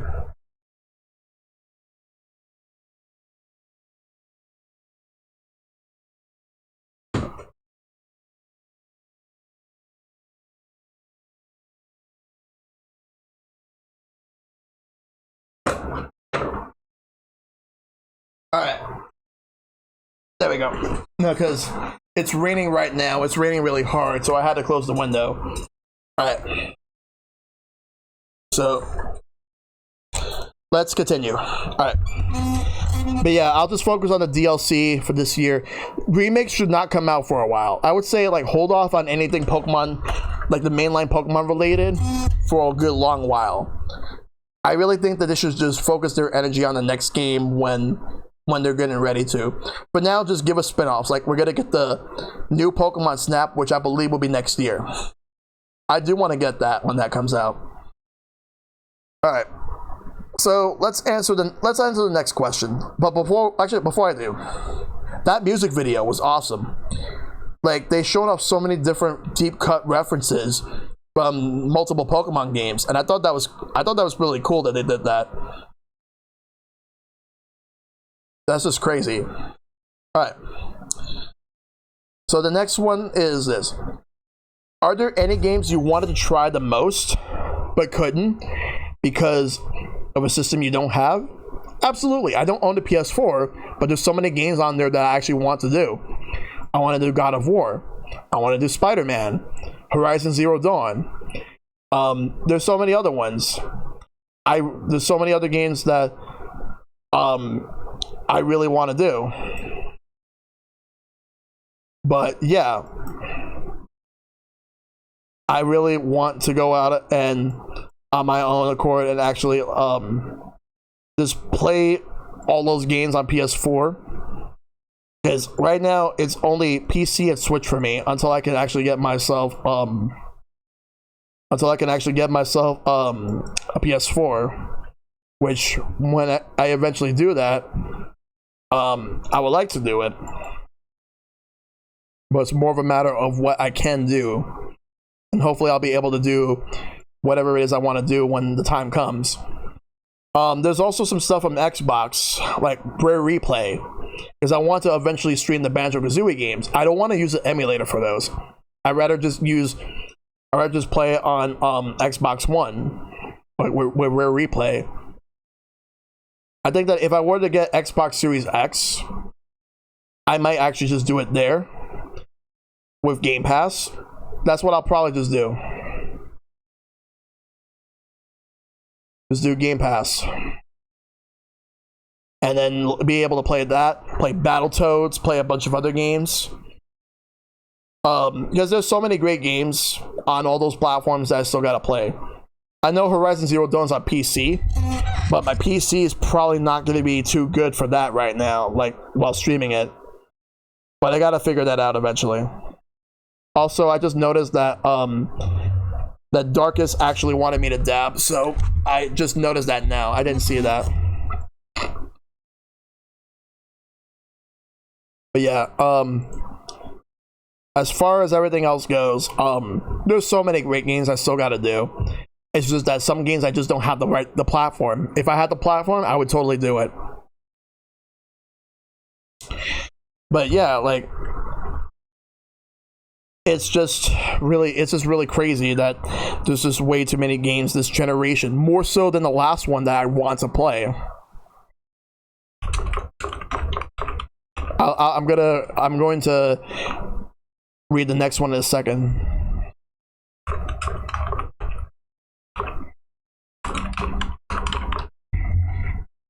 All right.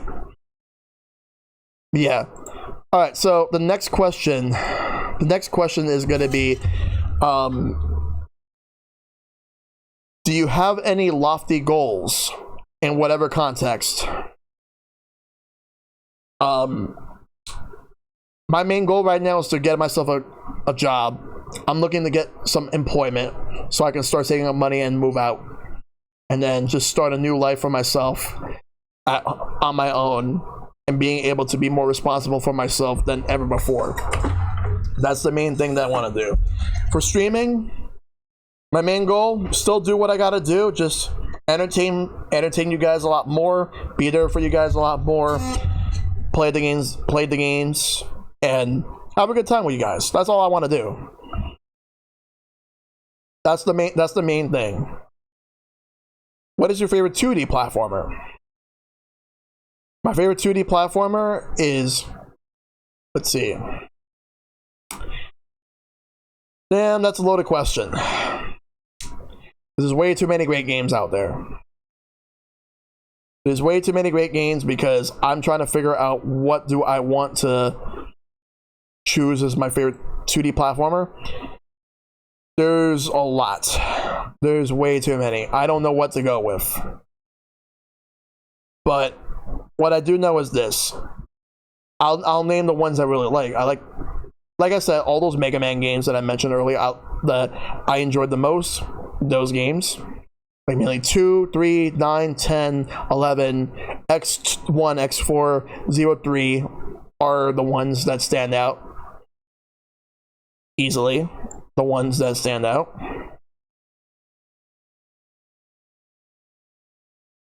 Let's see.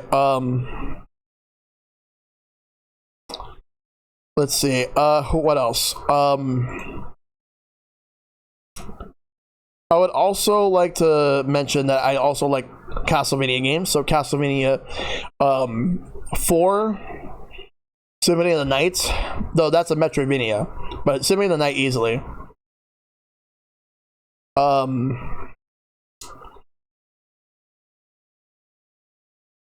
What else?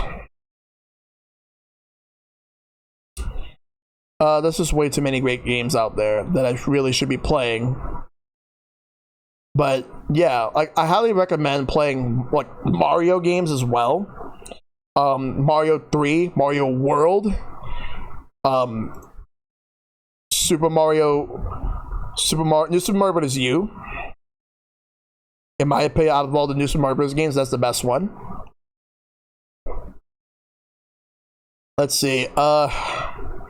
There's way too many other ones. Like there's so many great 2D platformers. Shovel Knight, or like if you want indie games, Shovel Knight. But that's something it's hard to pick a favorite. There's just way too many great ones out there to play. Who did you play video games with growing up? Family or friends? My brother, my cousin.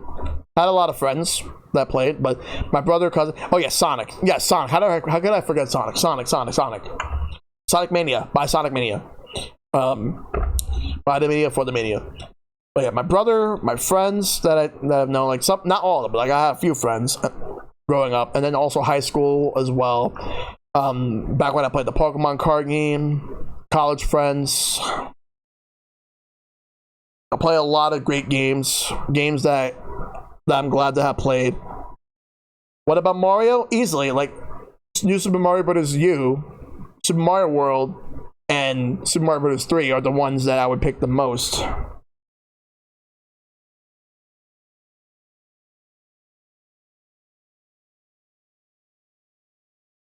Let's see.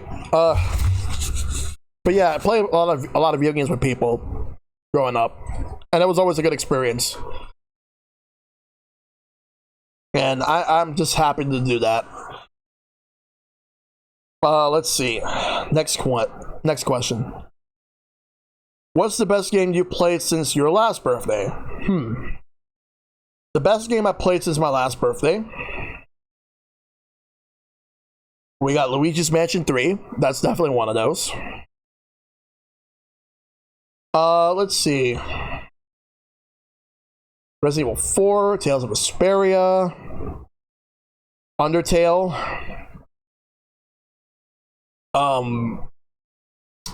Let's see what else.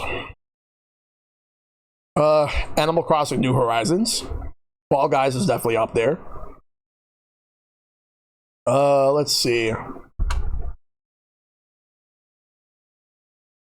Trying to think of which ones. Yeah, I should do some Contra. I really should. And Castlevania. Let's see. I did enjoy Paper Mario: The Origami King. It's a really fun game. But there's a couple of games. There'll probably be more, but those are the main ones that I would actually say. Rip Genocidal Sands. Yes, Castlevania indeed. What made me choose the Mega Man motif for my logo, layout, etc.? I like Mega Man. I love Mega Man. Mega Man is definitely a series that I really like a lot. I wanted to go with it. I feel like that's a really good identity for me, and I feel like that it's something I want to do. And yes, you do, and I will eventually get to that system malfunction. I will eventually get to that. But Mega Man to me is definitely one that I have to go with. So if I have to identify myself with streaming, I want Mega Man as a big part of my identity.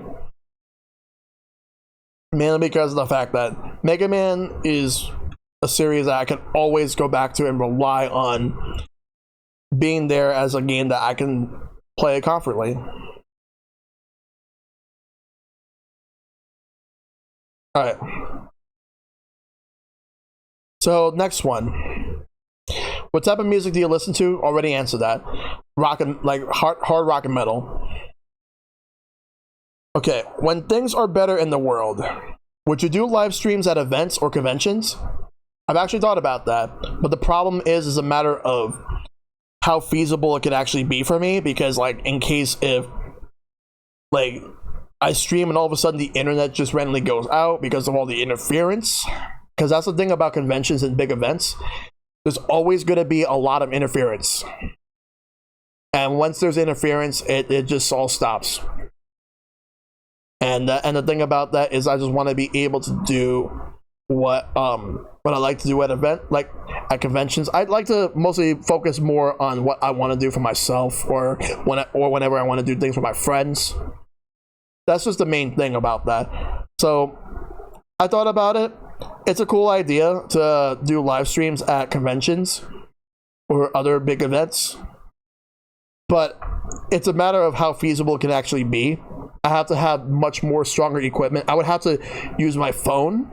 I would have to be able to get all the necessary equipment to make everything look good. I've seen people do it and they pull it off really well, but for me, it's a matter of if I can actually afford to do it, and if the internet connection would be good and it will not interfere. That's the main thing about it. And there can't be interference, or else the feed will not work properly. That's just it. Alright. What's your tier list of friends that you either talk to or know on a close level, and what advice do you have for those who want to better know you and even become your friend? I don't have a tier list for friends. I really don't, because I can't always just favor certain people over others. There are people I happen to talk to more, and there are people I have talked to a lot in the past, but have since drifted apart because of things go on. But I always see that as more of, that's life, that's how it goes. No hard feelings, we just happen to drift apart doing our own thing. But sometimes, like, when we try to get back into contact, yeah, guys, that's the thing. Like, just having a tier list, you're just judging your friends. I don't want to do that. I don't like doing that. But what I want to do is, like, just keep contact with people as much as possible. And the main thing about it is this. Like, there have been some people that I was friends with that we just stopped talking, not because we don't want to talk to each other anymore, but because they're doing their own thing in life. I'm doing my own thing in life. So we just happen to go our separate ways. No hard feelings. We're just doing our own thing. And there could be times where, like, we try to get back into contact with each other, and either it doesn't really go well because we don't really click like we used to, or we still click, we haven't missed a beat, and we just keep talking as if we've been talking for years, after not talking for a while. And that's just it. Now, for the other part of the question, which is, what advice do I have for those who want to better know me and even become my friend? I'll give you advice. It's actually very easy to want to be my friend. Like, for me to want to be your friend. If you want me to be your friend, just talk to me. Just talk. And then, like, if you have anything that you want to talk about, and if you have anything that you like to vent about privately, or have any personal things you want to talk about that you're not sure about, you could always talk to me. I'll listen, and I'll do the best I can to help out. That's all you gotta do. Like, in case if you want to get to know me more on a personal level, feel free to do so. Like, I personally don't mind. Like, DMs are open. DMs are open on Twitter, Discord. You can whisper me on Twitch. Just do that. And there you go. Like, because it's very easy to be a good friend. So all you gotta do is just talk to me, and that's it. If you ever have anything that you really need to talk to me about, for any reason, you want to know, like, what's going on, definitely message me and let me know, like, what's up. And like I said, I will do the best I can to help you. I may not have all the answers, but I'll at least try my best to do what I can to help you out. So the advice, just the best advice for you guys on wanting me to be your friend, or you wanting to be my friend or whatever, just talk to me. That's it. It's very easy. Okay, the next one. Did you ever visualize your own concepts, characters, or stories that you would like to create for any kind of media? Yes. Yes, I do. I have had so many things in my mind for so many years, and it sticks in my mind. I have to just keep writing it down. And what I want to do is write up something for a potential TV series. And if it doesn't work out, maybe it could be a comic book. Maybe it could be a video game. I have so many avenues. I'll probably just write it down. I have so many different ideas on what I want to do. And in time, I've ended up, like, just scrapping some of those ideas. But most of it has been merged together into, like, this one smorgasbord of an idea. Because they were all going to connect with each other in some shape or form anyways. So I figured that it'd be easier if, instead of just splitting everything up too much, why not just put everything together? So, like, I have ideas of shows that I would like to do, like my original stuff, my own particular, like, concepts that I still got to create. And I have stories to tell, some of which will start off a bit formulaic, but it will eventually start, like, getting a lot more, like, substantial once I'm able to develop all the characters, the settings. Once I'm able to let it grow and blossom, then it will definitely be something that people will want to check out. I just need to have the time for it.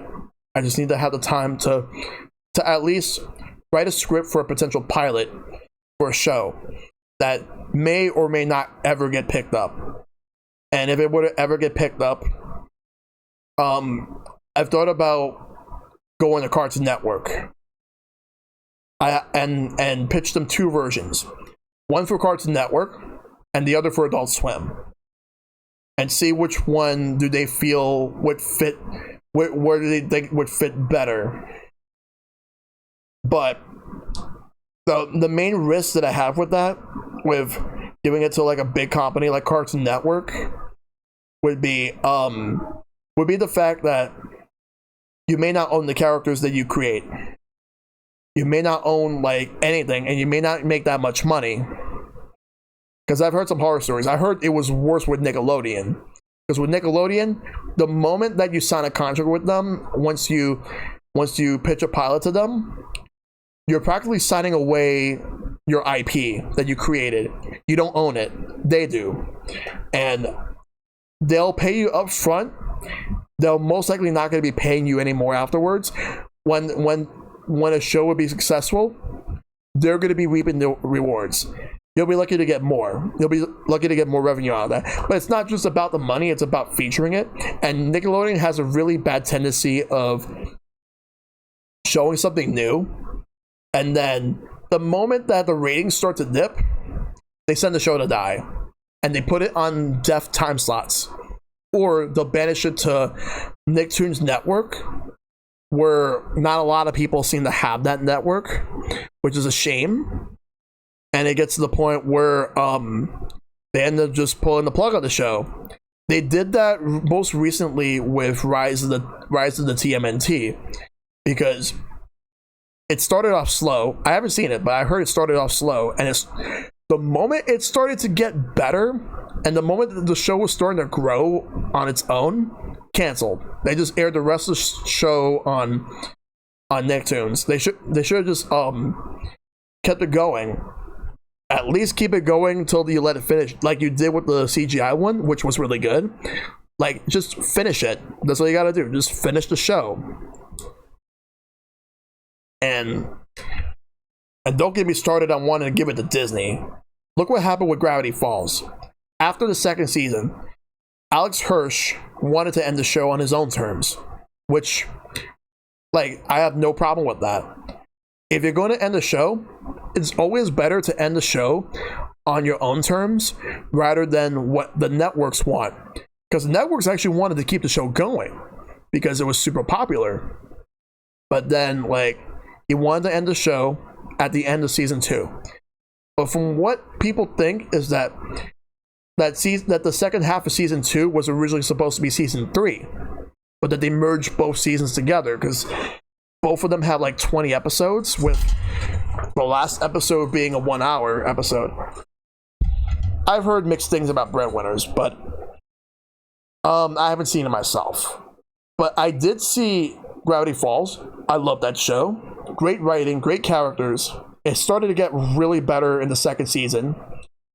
And the finale was fantastic. But on Disney Plus, they've actually made some changes, some small changes that people didn't really like, and that even the creator was not really too thrilled about it. Like, Alex Hirsch was not too thrilled about it. Yeah. I really like this old show on Nick called 100 Deeds for Eddie McDowd. Yeah, I remember that. They never finished that. And they even had an episode where he actually sacrificed some of his deeds that he earned so that he could help somebody out. And they never finished the show. I wish they did. I can respect Alex's decision, but I do wish there was more than 2 seasons. I mean, yes. Like, he even said that, like, he actually left the door open in case if he would have ever wanted to come back, that he would have started something completely different, because both seasons took place within the same summer. But the series finale was basically the end of summer. It just so happened, and then they were going to go back home, leaving Gravity Falls. And that what they could just do is, if they were to ever bring it back, they can just, it could probably happen within like a year or 2 years or so, and then have new stories to tell. Like, Seuss is now like the owner of the Mystery Shack, and then you have Stan and Ford like going on those adventures now. So I wouldn't mind them like just not really doing any more. I'd rather just letting the show end on their own terms while it's still good than to keep it going and then degrade. Like, look what happened with SpongeBob. After the SpongeBob movie, it just kept going and going, and just the quality just dipped when Steven Hillenburg left the show. And then he came back, and then it started to get better, and then he passed away. And then now, like, they're working on 2 shows. Like, they worked on Camp Corral, and now they're doing a new a spin-off of Patrick. And I don't like that. I don't like the fact that they're doing that, because that is not the intention that the creator had. But Nickelodeon practically just waited until he died to do that, and that's messed up. Oh, I heard The Loud House was good. I gotta watch that. And it has a spin-off as well, The Casa Grandes, which I also want to watch.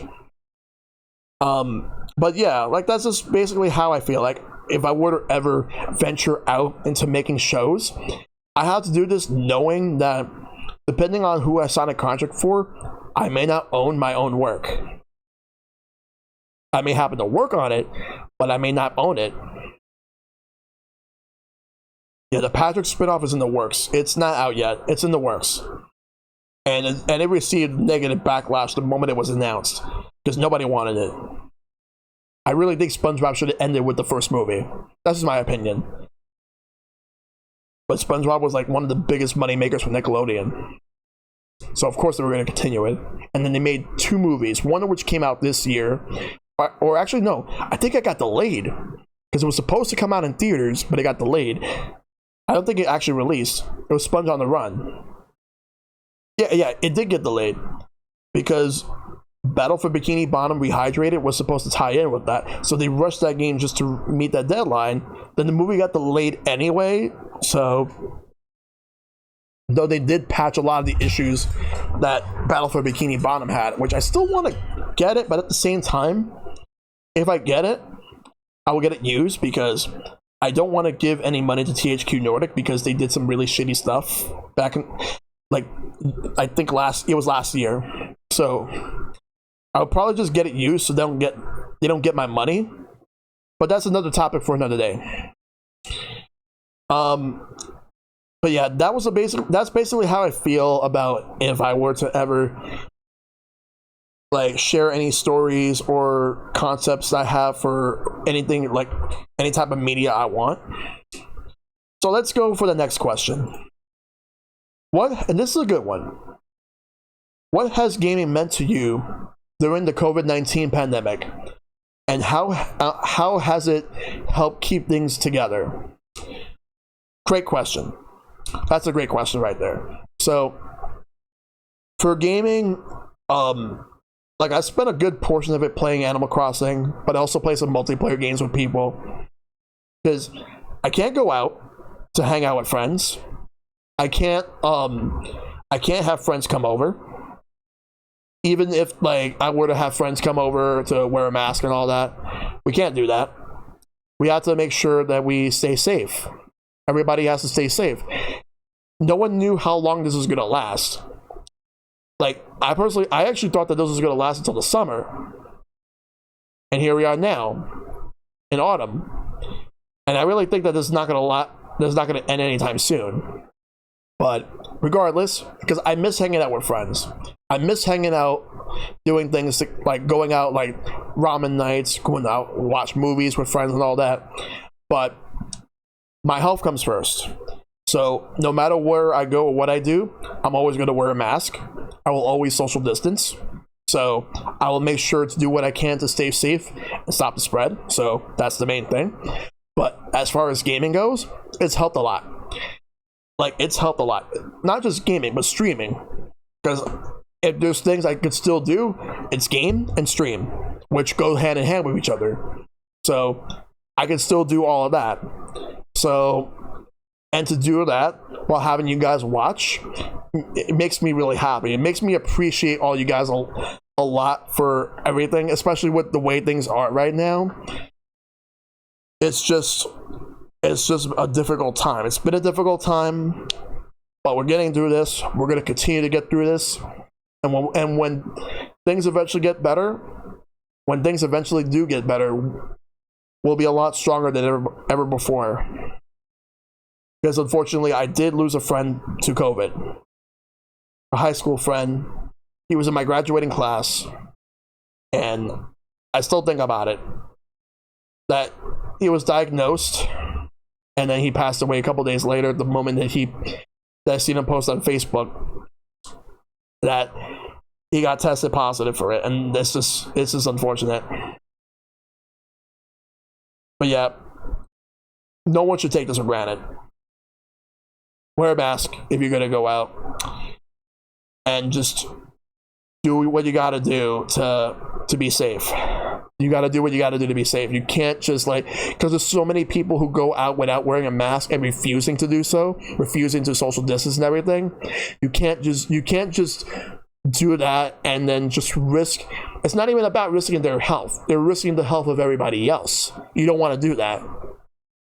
You need to focus on getting this under control and making sure that we can contain the virus. Even if it doesn't go away, we can at least contain it until we get a vaccine. I appreciate it, guys. It's just been a difficult time because he passed away by the end of March, and it's just a difficult time right there. But you gotta pull through. I knew other people who actually did have corona, but they ended up pulling through in the end. But just that one person unfortunately didn't make it, and I feel bad for him. That's the thing. People have to take this seriously. There's things you could do at home to entertain yourself, but everything else outside, going to clubs, going to movie theaters and all that, going to conventions, all that can wait until when things get better. All that can wait. Right now, we just gotta focus on continuing doing what we do. It's been over 6 months now since the pandemic, half a year, but it's still something that I gotta make sure that I will continue to do what I gotta do for my own personal safety and for the safety of others. So gaming has helped so much. I played a lot more games, especially on stream, and people have been streaming a lot more. People have been streaming more because they want something to be able to do while at home. So you got that, and it's been helping a lot. And just sharing the passion of your games with other people is definitely a great thing to have.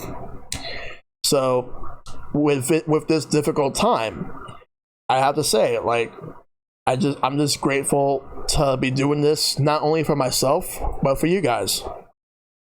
And that's just the main thing about that. All right, let's look at the next question. Have you ever wanted to stream in the mornings? Well, aside from the occasional Nintendo Direct reaction or whatever, yes, I actually do want to do it at one point, at a couple points. But the reason I don't is because I usually like to run errands, like grocery shopping and all that, in the morning to mid-afternoon. So that's unfortunately not going to be feasible for me, because I like to be able to run errands every day. And also, whenever there's no cooking going on at home, gotta go out and if I don't order food, I gotta go out and get food myself. But yeah, that's just the main thing. I wouldn't mind streaming in the mornings, because I thought about doing 2 streams a day, where I stream in the morning and then stream at night. But in addition to the fact that I have other things going on in the day, I also don't want to burn myself out really fast.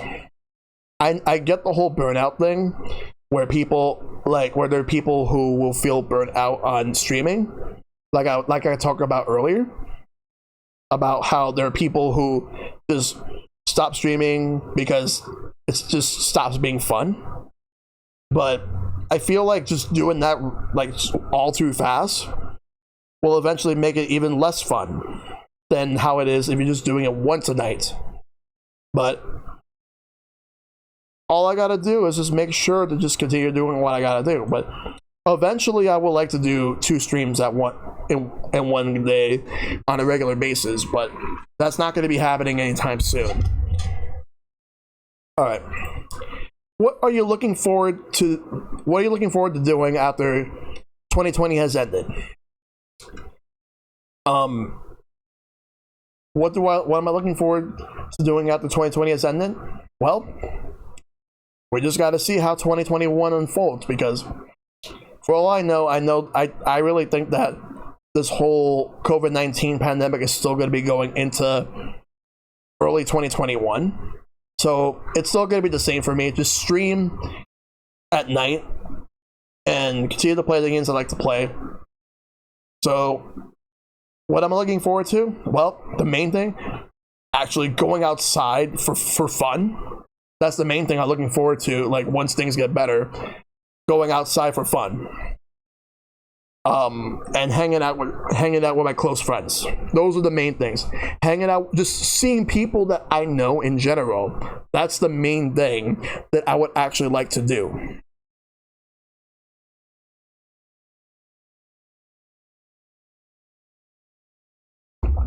But again, not gonna happen until when things get better. So I have to wait until when things get better before I actually get to do any of that. So that's a pretty good question right now. I don't know how 2021 is going to be like right now. So I have to wait and see how everything goes. All right. Next question. Did you know anyone from Switch and Play NYC prior to being a part of the group? Well, Switch and Play NYC is basically it's basically the old group Street Pass NYC, but rebranded into Switch and Play. So a lot of the members from that group are also members of this group. Some of them left for personal reasons, others left because of timing or other things going on in life, but most of the people are still with us in the group. And so practically a lot of the people like Silverstone, MMG Mike, though MMG Mike we reconnected when Switch and Play NYC became a thing after we rebranded the group. So we really didn't get to know I didn't really get to know Mike that much until we rebranded, and when we did, then we just got to know each other more, became a lot more closer, and we're still really good friends. And there's been a lot of other people in the group too. I know way too many people. And because the group has been around for 9 years, but about 3.5 as Switch and Play. So that's how it is. All right. Let's see. The next one over here is, if you could design your beard as an inanimate object, what inanimate would it be? I wouldn't. My beard is fine as it is. You don't want to mess up your beard like that. You don't. I know that it was written as a joke question, but I'm just answering it as seriously as possible. You don't. You don't want to mess up your own beard. Just leave the beard as it is, and you're good to go. What's your fondest memory from your first year of streaming? My fondest memory of my first year from streaming? Oh, I got an easy answer for that. This is within the first year. I was playing with CTK, Silverstone, and MMG Mike. We were playing Mario Party 2 on Parsec. It was the first time we've done a Parsec stream together as a group, and we decided to play Mario Party 2. And around that time, it just so happened to be getting closer to Halloween. And the best moment that came out of that was chance time, because I was playing as Donkey Kong. It was chance time, and what happened was that I had to be the one that hit the 3 blocks. One block ended up being Yoshi, which was MG Mike. The other one was, I believe it was Luigi, which was CTK. And then I was Donkey Kong. So I had to hit the blocks. and then the middle block was that they had to exchange whatever stars they had. CTK originally had no stars, and MMG Mike had 7. So those 7 stars went to CTK, and Mike ended up getting getting all nothing out of it in return. And then he was just pissed. He was pissed off, like saying, "I am fucking done with this game." And like that was one moment that we had. Though we had another Mario Party session like a few months later on Parsec, and he ended up just dominating the whole thing, just destroying us as a way of saying like, "Not this time, you guys." But yeah, it was fun. Mario Party is fun, and I look forward to playing some more Mario Party when we could do some Parsec Mario Party sessions, which, rest assured, one could be coming up soon. Just stay tuned, because I want to get into Parsec again, but this time instead of N64, I want to do GameCube. I want to do Mario Party 4. Yeah, it was like 2 years ago, like closer to Halloween that year. It wasn't, because that was just crazy though. This is when we did that.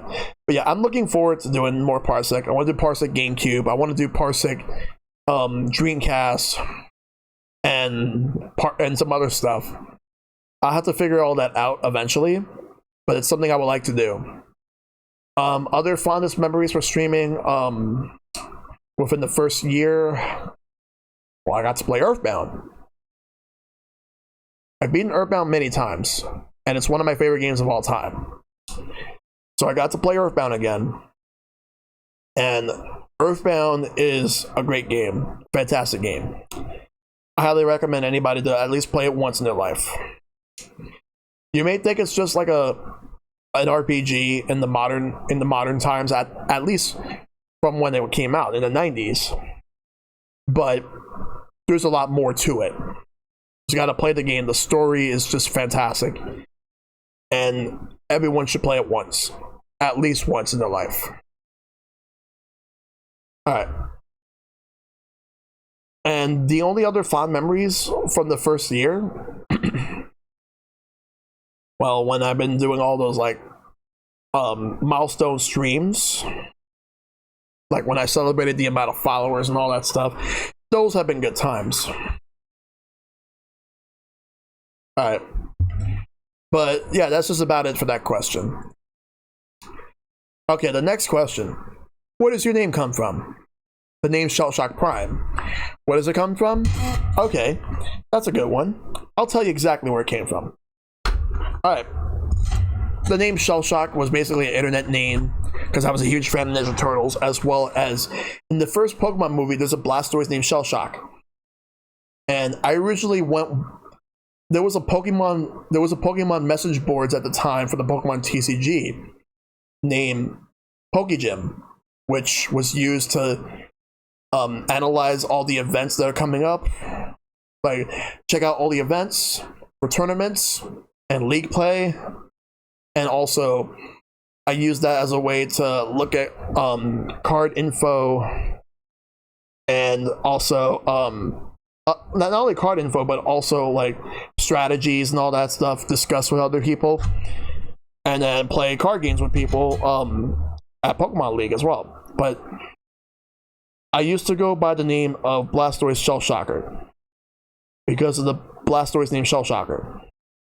I went with that, and then like, hey Shaq, good to see you. It's been going very well. I just answered a lot of questions, but yeah, so it stemmed from my love for Ninja Turtles, because when you play an arcade game or Turtles in Time, when you die, the turtle will say, "Oh, shell shocked." And then the Pokemon Blastoise named Shellshocker in the first movie from one of the trainers. So I named myself Blastoise Shellshocker back in that time. That was in 2004. And then I slowly started to phase out Blastoise, which is still my favorite Pokemon, don't get me wrong. But I phased Blastoise out of the name. I ended up turning it to Shellshock 929. And then in 2011, for whatever reason, I couldn't name myself Shellshock 929 on YouTube because I was trying to make a new YouTube channel because my old one was just like, I don't want to look at that. That's just too much. Just cringe. But you're not gonna be able to find it either. But with the current, so I made a YouTube channel, which is the current one I have, to basically as a reset on YouTube. But yeah, good to see you, Shad. Hope you're doing well too. So I ended up using ShellshockPrime. Now, where does the name Prime come from?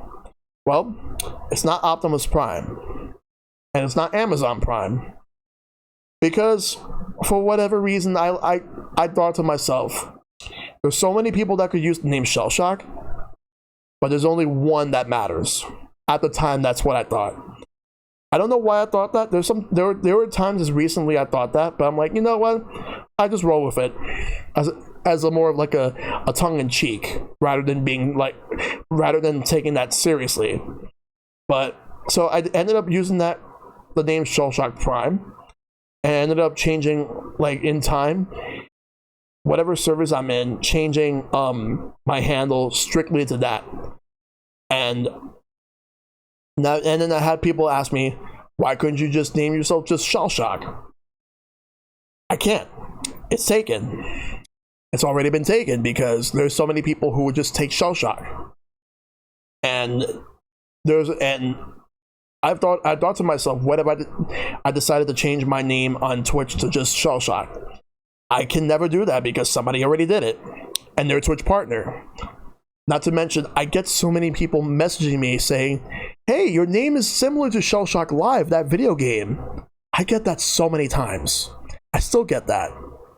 I'll get people messaging me saying that. So, the name Shellshock comes from my love of Ninja Turtles and the Pokemon Blastoise from the first movie. And Prime, because I thought to myself, there's so many different Shellshocks, but I'm the one. I am the one and only one. But yeah, in all seriousness, that's how I have my username, ShellshockPrime. What is the best game that I've streamed since my last birthday?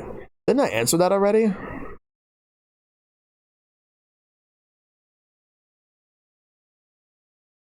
Yeah, I think I answered that already.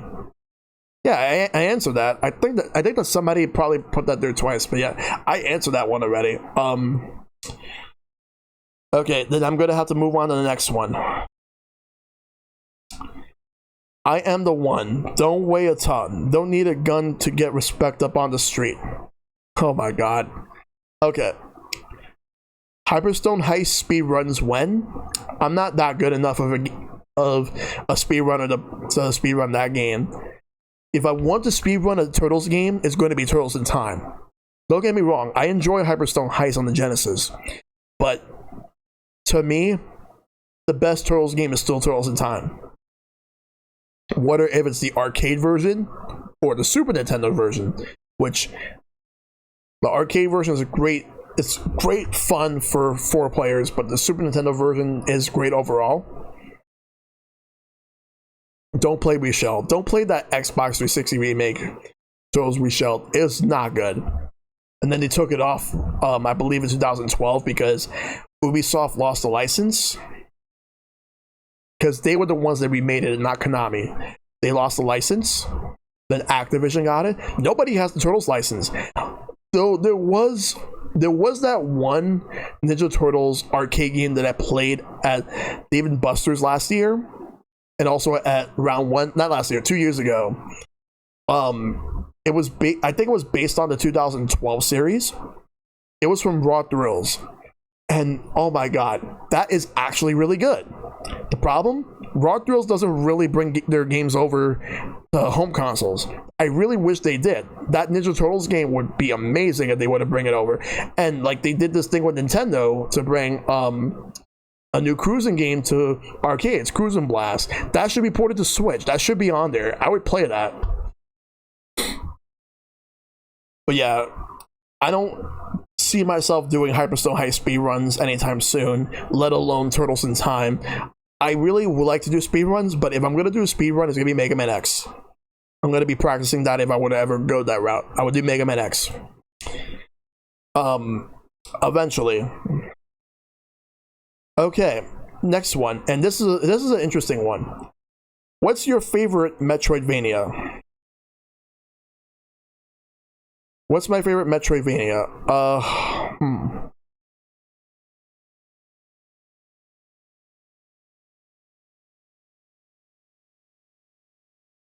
Let's see. My favorite Metroidvania is it's a very difficult one to choose because there's so many great ones. Super Metroid, Metroid Fusion, Castlevania Symphony of the Night, Portrait of Ruin, Order of Ecclesia. Then you have the Bloodstained games, like Bloodstained Ritual of the Night is a fantastic game. Albeit with some issues, but I still think it's a really good one to play. Hollow Knight, I'm still waiting for Silksong, by the way, but Hollow Knight's awesome. Guacamelee, and I'm going to be streaming the sequel to that next year when I do my sequel-thon. There's way too many good ones. It's just a matter of picking one. It's just a matter of like which one I want to go for. So there's definitely a lot of good ones. Well, tomorrow I'm going to be playing Resident Evil 1 System Malfunction as part of my old versus new. I'm going to do the original one, and I'm going to do the remake back to back. So I'm going to start out with the original one. When I beat that, then I'll do the remake, and then I'll see which one's better. Because my plan is I'm going to do the original one as Chris, and the remake as Jill. That's how I'm going to do it. So, yeah. Other than that, favorite Metroidvania?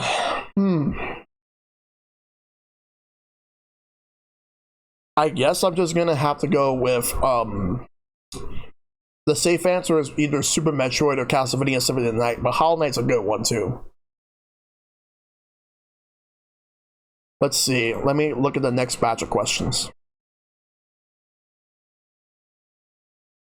And this will be the last batch of questions, and then after that will be for anybody in chat that has anything for me. Let's see what we got here. What are a few life goals / activities on your bucket list? So let's see. So a few life goals and activities on my bucket list. Okay. Well, I would like to go to California again. Only this time actually getting to explore it. Because when I went to California twice, both times it was just to go to the Pokemon World Championships those years, in 2005 and 2006. I would like to explore California when the time is right. Obviously, that time is not now, between not being able to afford it and the current state of the pandemic still looming. Definitely not the time right now. Other life goals I would like to do, go to Japan. I'd like to go to Japan. Because Japan is definitely something I've been wanting to do. I've been wanting to go to Japan for a long time. Because there's so many things I would like to do over there. I've been wanting to go to Akihabara, to all those arcades. Though I know one of the Sega arcades is closing. There's a couple more that are still open. Yeah, it really should, Epic Man. I've been watching videos of like some YouTubers that I like to watch, Twitch streamers and all that. And also people I know that have gone to Japan. I would like to go at some point. But if I go, I would like to be there for like at least like 2 weeks. At the very least 2 weeks, maybe more. You went to Osaka there? Nice. I want to go. And there's also some really good retro gaming places you can buy some classic games. I don't care if they may be Japanese games. I want to get them. Because they would be nice to have in my collection.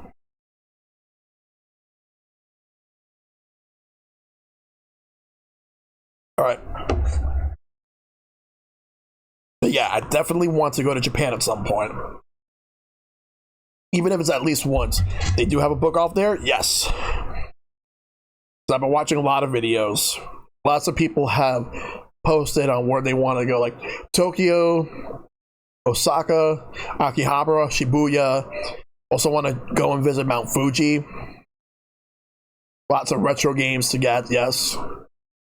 Want to check out so many things. I also want to go to a New Japan Pro Wrestling event because I want to check that out over there. Like going there live would be awesome. Also want to go and check out all of the other, like all the ancient civilizations that they have on display, different Japanese museums. Want to check all that out. Yes, I also want to check out Nintendo Store, all those Pokemon centers that they have over there. Because in addition to saving up for like travel and also hotel, I would also need to save up for a lot of money for food and to buy whatever merchandise. Not just for myself, but for people within my group. Like I'll have to like just ask people what they want, but I'll have to tell them that I won't be able to get everything. But it's something I would like to do eventually. So that's definitely another life goal. Go to Japan. What's another life goal? Well, another life goal is to figure out other things about myself in life. I'll eventually start a family, but that's not the main thing I want to do. Just don't end up how I stated there, booking at a hotel with just one bedroom and a bathroom. That's it. Yeah, I'm not doing that. I mean, it's fine for the United States, but for like here, for Japan, I'm not doing that. Let's see. Other life goals that I have. Another life goal that I have is being able to go out of my way to just probably just go out of my I don't know, I'm just trying to think of what I want to do for the rest of my life. Probably play every single game series that I really want to play that I haven't played yet. I'll play them at least once because I do have a gaming bucket list, and my gaming bucket list, like I'm still clearing it to this day. Like I'm doing with Super Mario 64. I'm gonna do that with Sunshine soon. I have other games I'm gonna be adding to that list. I'm gonna have to write up a big list, a big gaming bucket list. Also have a big movie bucket list. Lots of movies I still have to see that have critical acclaim that I still gotta watch. Ones that everyone always talks about. Also, one other thing I want to do is see if I could at least be a contestant at a game show that I can play. The ones I'm thinking about doing are The Price is Right, and the main one I want to do is The Price is Right, and we'll see if that goes well. Because doing the trivia ones, like Who Wants to Be a Millionaire, which I don't know if that's still going on. It might still be. Or going to Jeopardy. I don't think I could stand a chance against anyone there. So, but I could definitely do. The Price is Right. That's the one I want to do. So at some point in my life, I wouldn't mind just being a contestant on The Price is Right. Let's see. I'll come up with one more life goal because I want to go on to the next question. Let's see. So one more life goal I would like to do is I actually would like to actually start up a podcast. I've been wanting to start up a podcast. For a long time, but the problem is that I don't want to do it myself. But I gotta figure it all out. It's something I'd like to do eventually. I would maybe try to join a game show that involves physical activity, maybe like Double Dare. Yeah, that would be nice. But yeah, I would like to do a podcast. Alright, next question. Would you consider ranking all of the Alphabet Challenge games after you finish Game Z? Yes, that actually was going to be my plan right from the get-go. After I'm done with the Alphabet Challenge, I was going to have a post-mortem stream where I am going to talk about the Alphabet Challenge, show some clips of like all the moments from the Alphabet Challenge, I'm also going to rank them from worst to best, and also do like the tier list. Do the tier list like worst to best of the Alphabet Challenge, and also that's also going to be where I reveal like what my next major plan for streaming will be after I'm done with the Alphabet Challenge. But man, like we got 3 games to go, and Game X will be revealed next Monday. Because yeah, I will have a special dedicated stream once I'm done with Game Z. So most likely that's not going to happen this year. That's going to happen early next year. At the rate we're going, we'll see. Are there any games you regret streaming that's not Donkey Kong 64? Here's the easy answer. The genocidal run in Undertale. Never again. Never fucking again. Don't ever. If you're going to play Undertale, I don't recommend doing the genocide run. Go straight to pacifist when you're done with the neutral run. Go straight to pacifist. Don't ever fucking do genocide run ever. If you do genocide run, do pacifist first. Do not do genocide before pacifist. Do genocide after. Because I found out what happens, and you would make the biggest mistake of doing it to the point where you actually have to delete your save file and you have to start the neutral run all over again. So you got to do pacifist after you do the neutral run, and then you do the genocide run if you dare to do it. So never again I am going to do the genocide run. Never again. Not in a million fucking years. Other games that I regret streaming that's not Donkey Kong 64. Well, I can't really say Mega Man X6 because that was actually part of my Mega Man marathon, or my Mega Man X marathon, because I needed to do that anyway.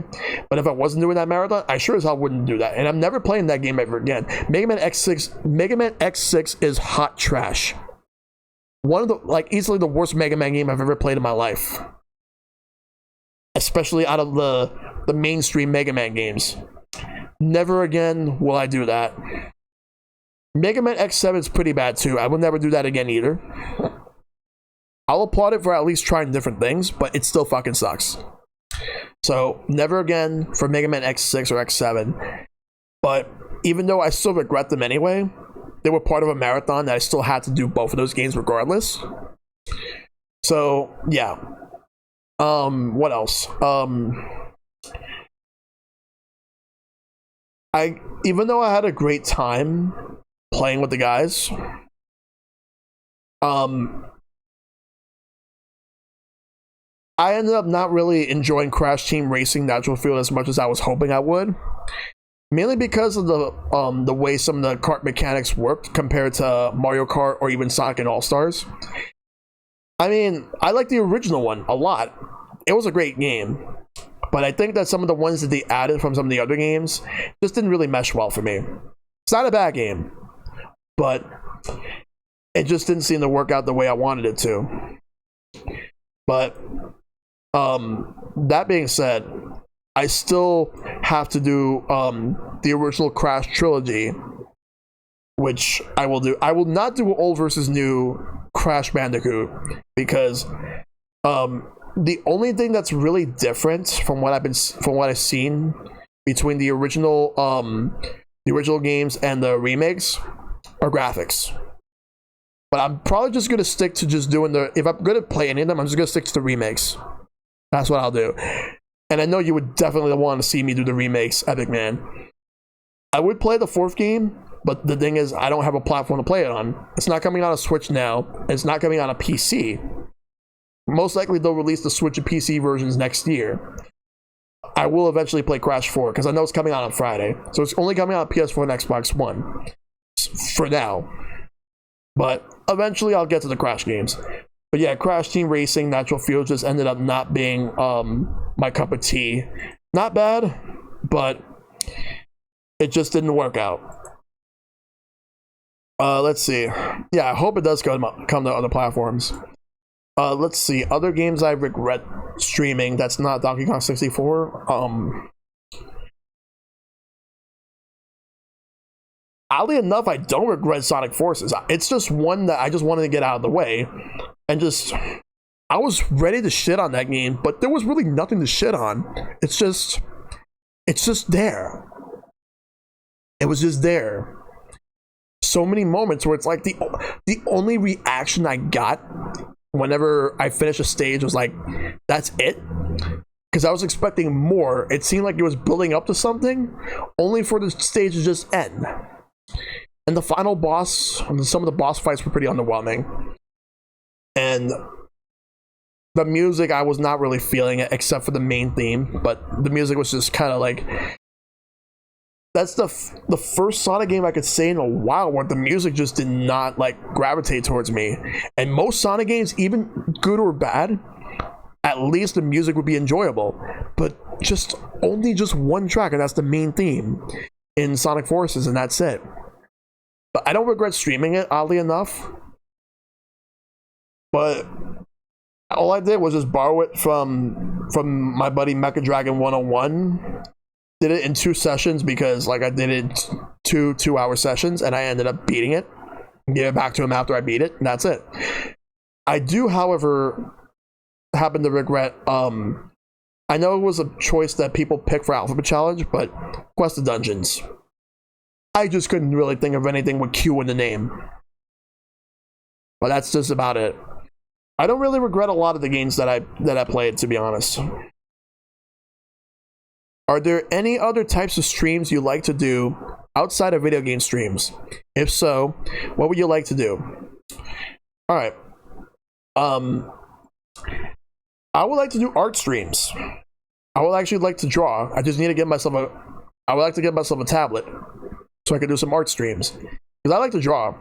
I just don't get to draw enough. But I want to show everybody what I can do.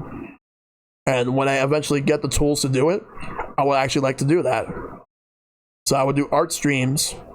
I would probably, if I were to ever do art streams, it would happen once a week. And I would actually make some really cool art.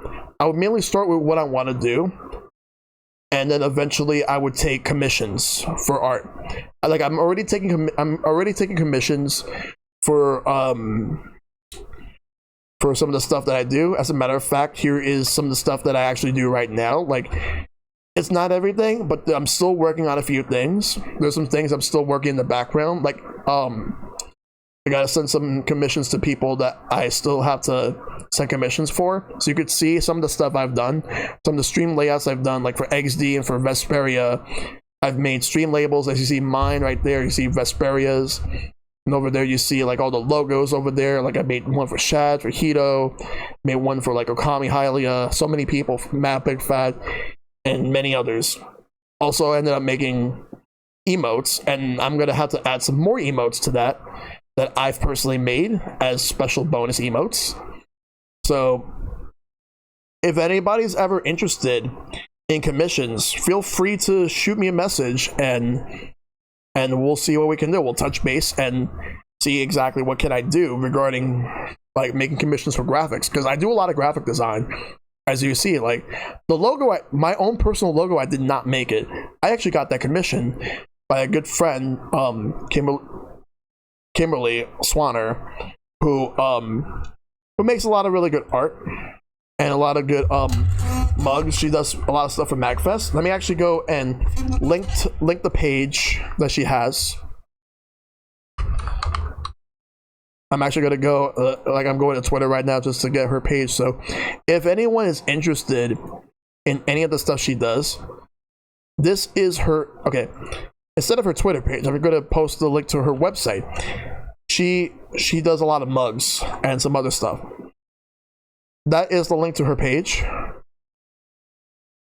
So right here, Kim and Caboodle, check her out.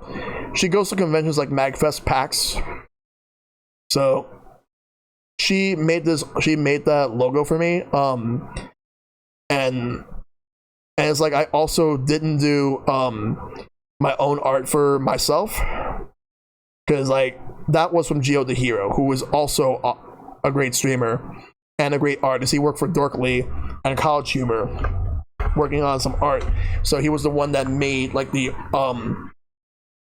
animated avatar of me, and I have to appreciate him doing that. As a matter of fact, speaking of the devil, Geo the Hero just raided me. I was just talking about you right now, Geo. Yo, Geo, what's going on, dude? I appreciate that, Epic Man. But yo, Geo, what's up, dude? Yo, I was just talking about like the logo that I have, that like the person that made it, and also talking about my art, like the art that that you made me. And then all of a sudden, like, you raid me. Thank you, Geo. Welcome. Good to see you guys. So how was the whole Sonic marathon that you did? How was it, dude? Because right now I'm doing the Q&A and just answering all the questions. I've answered a lot. There's still more for me to answer. Alright. But yeah, I would like to do art streams eventually. I would like to do, I've thought about wanting to do streams with wrestling content, but decided against it because I was worried that showing off footage would be like a bit of a gray area, but there's some people that managed to make it work. Hey, Polar Knights, thank you. I love my beard. If I will say though, there is a streamer who does wrestling content that I have to recommend. If you want to check them out, I'm gonna give them a shout out. Definitely give Big Willie Isms a shout out, because he does a lot of wrestling stuff. Of course, I'm always happy to come by. It's going well if I'm going to play a little bit into October for a week or so, but I finish the bulk of the mainline games that I wanted to play. Nice. Tried to get a beard, but my girlfriend told me if I get a beard, she grows 70 bush, and after Googling and seeing what sadly can't be unseen babyface it is for me, damn. One day, But yeah, there's the link to Big William's channel if anybody wants to check out his wrestling content. Like, he knocks out the park. I personally can't do it the way he would do it, so. And other things I've thought about doing, outside of art, probably just talking. Like I said, if I want to do a podcast, just talking. Just do a podcast. That's what I like to do. Just do a podcast. I don't know what the podcast would be about, but I'll definitely figure something out. Let's see. Next question. If you weren't spending a good amount of time streaming, what would you do instead? Still looking for work? Figuring out my life, what I gotta do? That's the main thing I would do. But aside from that, since I'm still gonna be at home until further notice because of COVID, let's see. If I wasn't streaming, I would probably just play video games at my own leisure, just watch some shows and movies, and I would watch other people stream. That's practically about it. So that's like the main thing. But yeah, I'm glad that that's going well for you, Geo. Has anyone tried to challenge you for your balloon fight champion crown? Oh my god. Okay, so, alright, let's get the context here. For context, I got a little story to tell. New York Comic Con 2013. I went. Nintendo had two booths. One upstairs were in the show floor, where they were promoting all the latest games that were coming out, and games that were already out at the time, for Wii U and 3DS. They also had a second booth in one of the panel rooms, which was a tournament competition booth, and I participated. I believe it was the Friday, because that was well, actually, it was it was the Friday, because it was around the time when Pokemon X and Y was coming out. And what happened was, if there's anything that I remember the fact that I was playing in the balloon fight tournament that they were doing, because they were doing retro competitions and competitions for games on Wii U and 3DS. I participated in balloon fight tournament. I ended up winning it. I was not expecting to, but I ended up winning it. And then I ended up winning a Legend of Zelda Wind Waker themed Wii U, which I later sold to a friend of mine, and because I already had a Wii U. And then I ended up getting $80 worth of eShop money for that at that time. So I ended up getting that, and that's how it was. And I was dressed up as Mario at the time, and Nintendo of America took a picture of me. I was on their Facebook, Twitter, and I believe Instagram.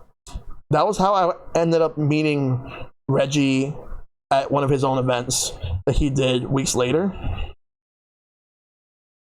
And I was on their social media page, and they just happened to, like, I had so many people notice me, and just how amazing it was to actually have that happen. So, no, nobody challenged me for my balloon fight champion crown. So no to that. Is Nintendo your number one favorite company, and why? Yes, because I've been playing their games for so many years, and they have so many great games. I may not agree with a lot of things they do, but I still love their games. So the answer to that is yes. They have so many great games I play, many of which have impacted me in so many levels. So, and plus, look at my shirt. I'm wearing a Nintendo Rehabilitation Clinic shirt. Yes. So I love Nintendo so much. And you could see like all my shelf in the background and everything. Like this side right here.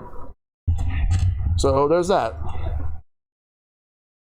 If you have one piece of advice for those wanting to start up streaming, what's the main thing they should know before starting out? Be consistent with what you do. Whether the amount of games you play, your schedule, the timing. Be consistent. Don't ever make the mistake of following certain trends you think will work short term. Like trends that will work short term but will not work long term. For example, follow for follow. Don't ever do follow for follow. It's not something you should do, because you're gonna get some people following just for the sake of following, but they're never gonna come to watch your streams. That's the thing, because there are people who do it as a way to get numbers and brag about the amount of numbers they have. Don't ever do that. It's a big mistake. It's something that you think would be a good idea at first, but in the end, it's not something that anyone should really be doing. So don't ever do follow for follow. That's another one. Next, always think about the games you want to play, and don't be afraid to play them, because you want to be able to have a good time. That's all that should matter. If you're going to be streaming thinking that the bottom line for streaming is making money, and you're going to do that, and you're not going to be streaming for fun, well then all I'm going to say is you probably might want to think about why you really want to stream in the first place. Because money is nice, but it should not be the end all be all. What the end all be all should be is focusing on what you want to do for yourself for streaming and entertaining and interacting with people.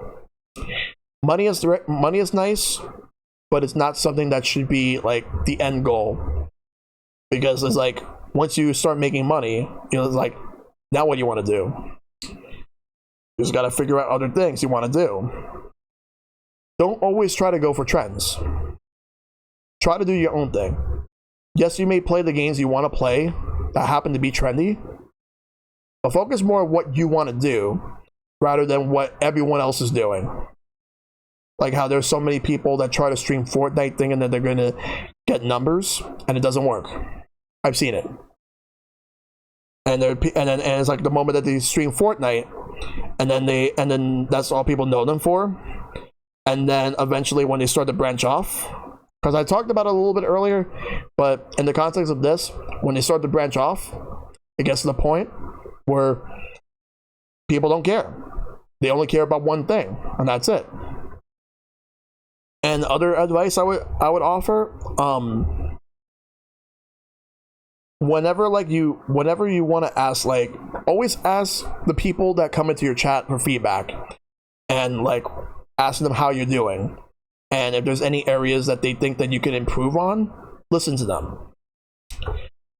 And also, whenever you ask any questions regarding, like, if your audio is low or your audio is too high, or if something is not working, please don't hesitate to ask. And when anyone points it out, take it into account and see what you got to do to fix it. And then that's it. And always be very friendly to everyone that comes in. Always come in and just have a great stream.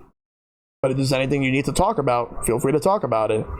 And just have a good time streaming. That's the main thing that I would give as an advice. Those are some things I would just suggest as advice for anyone starting up. Okay, next question. What future games are you most excited to cover? Hyrule Warriors Age of Calamity.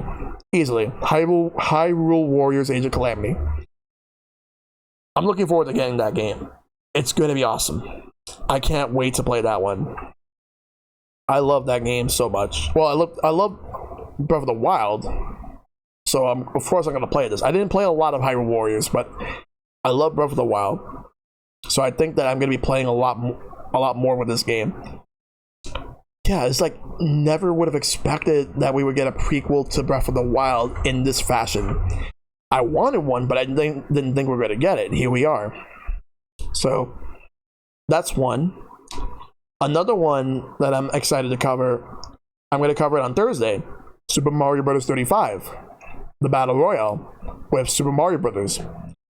That plays, you play Super Mario Bros., but you have to try to survive. And not only that, it has the same fundamentals as Tetris 99, so of course I'm going to play it. It's going to last 6 months, which sucks, but I'm going to make the most of it as much as possible. Do you prefer Crash Bandicoot or Spyro the Dragon? I like them both.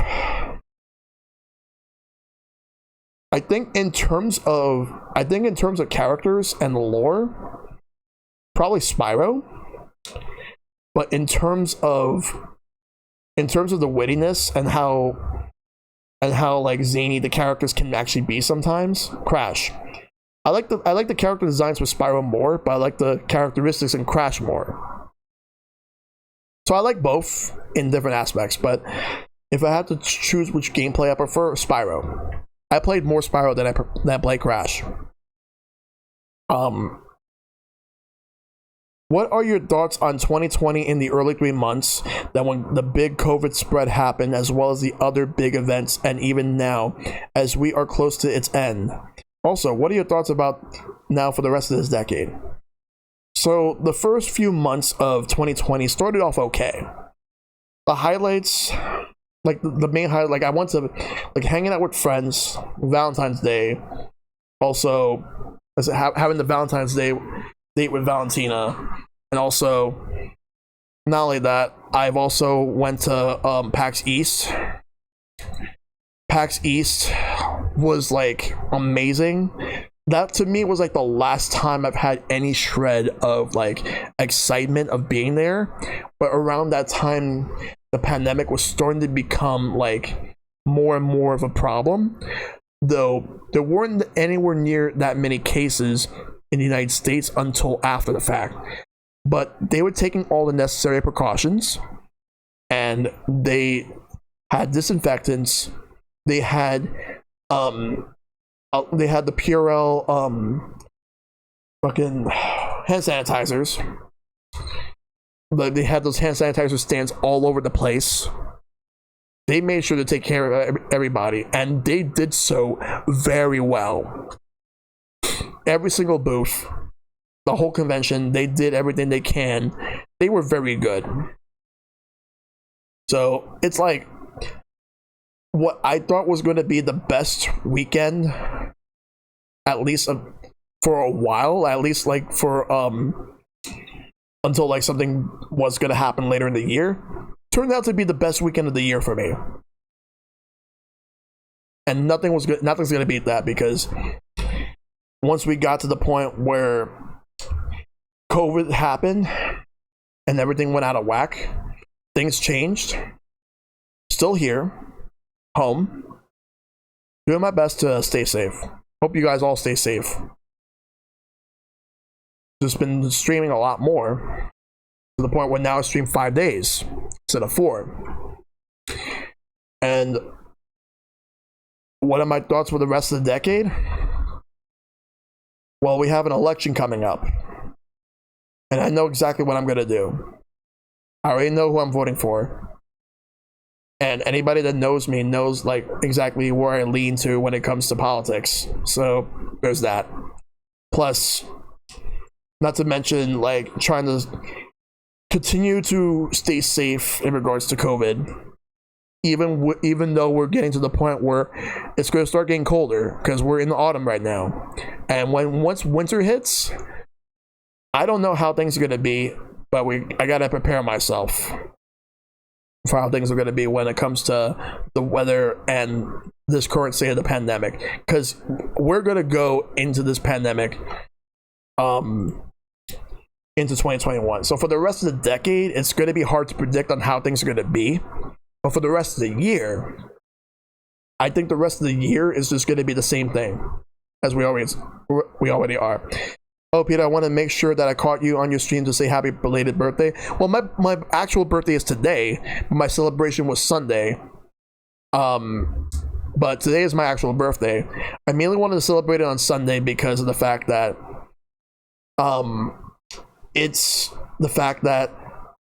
it was a weekend. I figured everybody would want to be there on a weekend for that. But yes, you are on time, Gio. You are on time. So, thank you. I do appreciate it. Alright, next question. We have like a few questions left. What element of streaming do you think you've improved in the most? What I've improved on? Communication with the community. Because I've learned that it's not about chasing after numbers.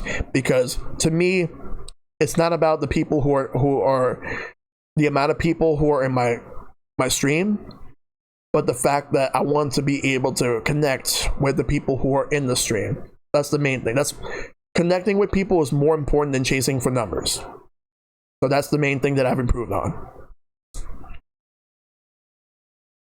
What game do you believe is game of the year for 2020 so far?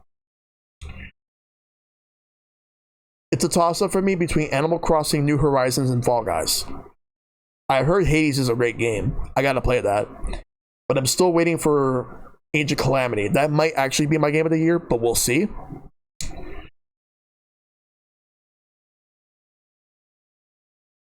If a wizard turned you into a cheeseburger to eat you, what kind of socks would you wear that day? What is it with these joke questions? I should have just said no joke questions. Who did this? Alright. So, that's all the questions that I got from the Google form submissions. I got a lot. This time, I'm going to be taking questions from people in the chat. If you guys got any questions, feel free to ask me. So, I'm willing to take as many as possible, but we'll see how everything goes.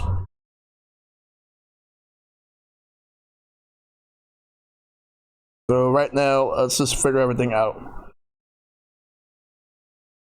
Because we're going to get ready to...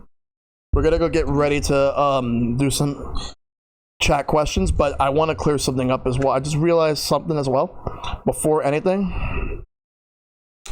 There was actually a question that I must have misread. Just want to check something.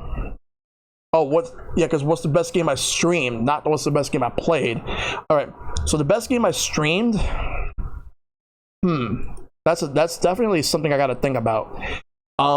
Best game I streamed was since my last birthday. It's either Resident Evil 4, Luigi's Mansion 3, Undertale, Tales of Vesperia. There's so many great games. I'm probably gonna have to go with Resident Evil 4. Yeah, I'm gonna go with Resident Evil 4. Such a fantastic game. Have I ever had a? All right, let's. All right, I'm gonna answer them in order. All right, if I had to think of one thing I want the most in the next Nintendo console, what would I want? Well, more Capcom games, but not only that, what I want the most is, let's see. What I want the most is basically the same thing that the Switch has right now, but more advanced, better online, better local wireless, and more importantly, better better storage than what you already have internally. And in terms of games, like obviously more Capcom games, but also make sure everything's backwards compatible with the Switch. And all the games you have from the NES, SNES apps will carry over. Have you ever had a rival? Yes, I had so many different rivals in so many different groups, and still do in certain aspects, but hey, you gotta have somebody to compete with to help you improve. That's the main thing. You gotta have other people to help you improve. What is the game that you never give a chance to try? Silent Hill, but I want to actually. I want to get into Silent Hill. Fatal Frame's not, well, the only thing Fatal Frame I played was Spirit Camera on the 3DS, a demo of it on like a demo kiosk at a GameStop, but it never actually gave the proper Fatal Frame games a chance. But I actually want to.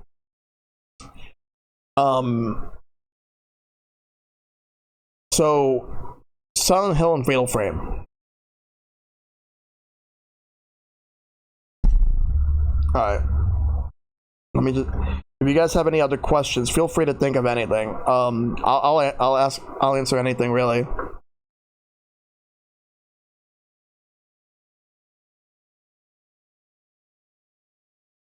Let's see.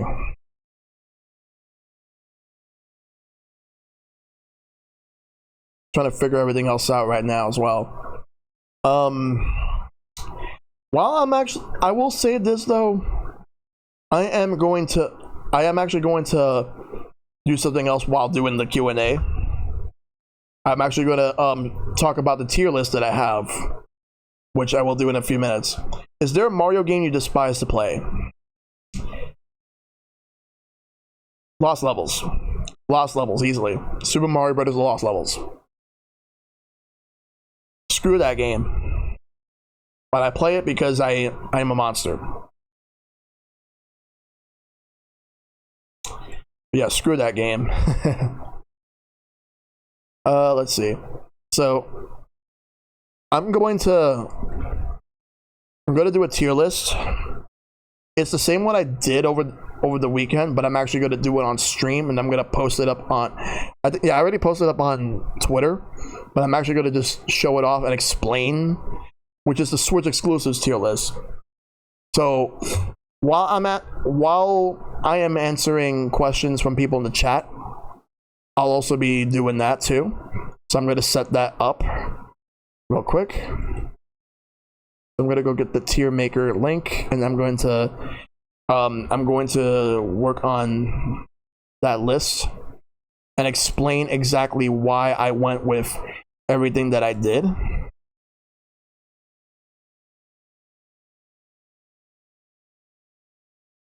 So feel free to send me some more questions, guys. Like, if you guys got more.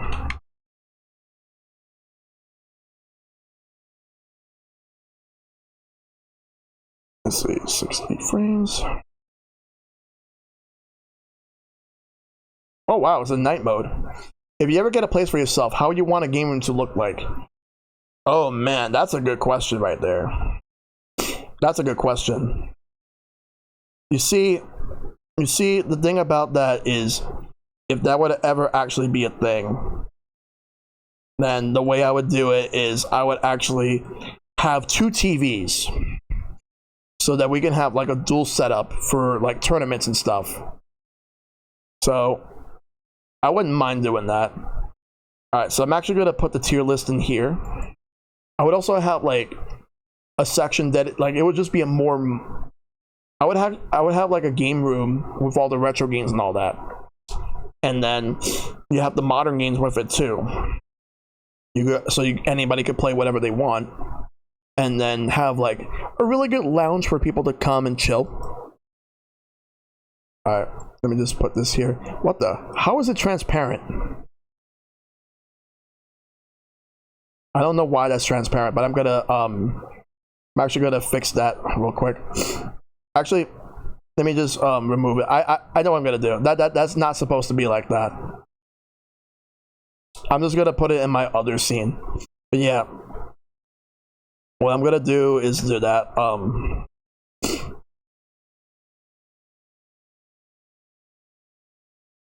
But yeah, like I would actually like to have a game room like that, and have so many retro games.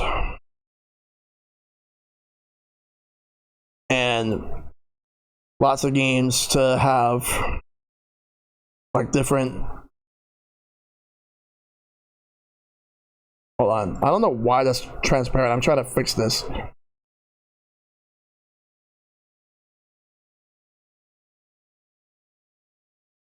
Yeah, I'm just gonna remove it and try it again. You know what, since I have the image, like I'm not going to go out of my way to redo the tier list, because it's going to end up being the same anyway. What I am going to do is I'm going to post the one I have, and then I'm going to just simply just put it all together. So let me just open this up. There we go. All right. Alright, so I'm just gonna get the tier list ready. But feel free to send me some more questions if you guys got any. Like, I'll answer more questions, guys. Alright. Let's see. Let me just transform this. Favorite Ninja Turtles movie? The first one. The very first Ninja Turtles movie that came out in 1990. Why? It had so much going for it, like had a lot of impact. Had the best action, best acting. The characters were developed very well. Do you think? Well, I'll answer that in a second. And more importantly, like I really enjoyed all the fights. Everything about it was really good. Let's see. Do I think that I'll continue streaming in the next 5 years or more? Yeah. Yes. I do see myself streaming within the next few years. And I'm just gonna continue to do it as long as I can. Because it's always a good thing for me.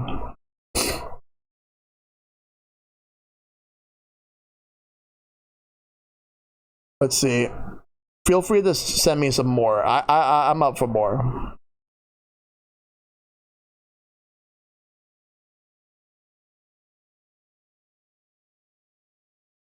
Yeah, because I'm almost done with this. Because I'll explain everything afterwards. Any movie you kept watching over again? Back to the Future. Back to the Future. Mainly 2. All right. Now that that's done, I'm going to switch over to the scene. There we go. So while you guys send me questions and that you would like to send me, here is my tier list. Here's the tier list that I got for the Switch exclusives, and I'll explain why I have it here in the way that I do. Okay, so, but yeah, Back to the Future is my answer for that question, Epic Man. All right, we're gonna start with the not yet released. All right, so like we know we have Bakugan, which I have no interest in getting, and I'm not gonna even bother with that. Pikmin 3 Deluxe, I'm gonna pick it up when it comes out. Mario Kart Mario Kart Live, I am not going to get that. Like, it's not going to work in my household, so unfortunately that's not going to work like that.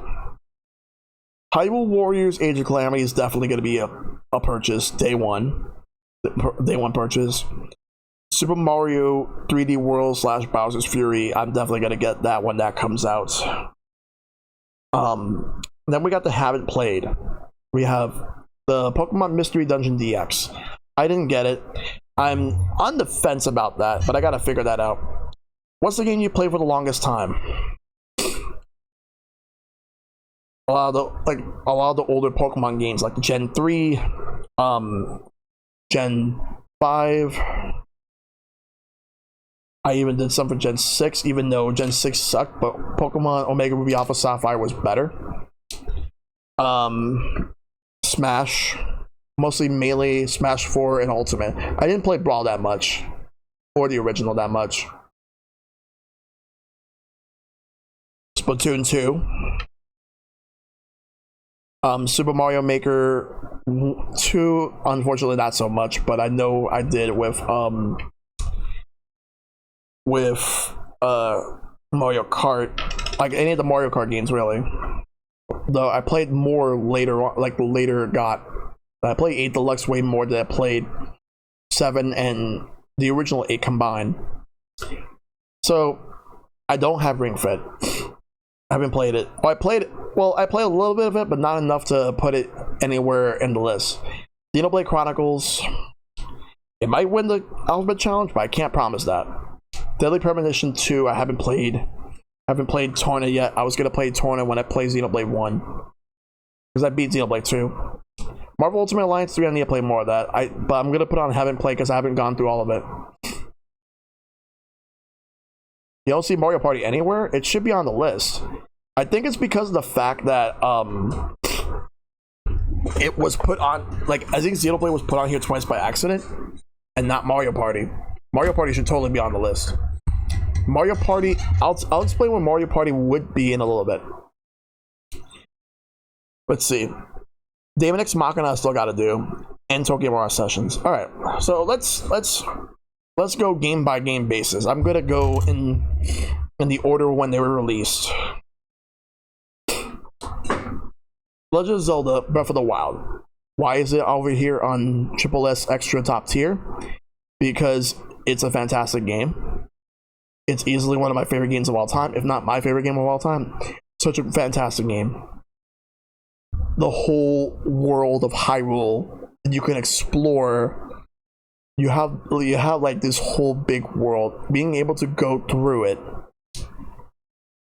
you have it all right in the palm of your hands, literally, when you're playing on the Switch.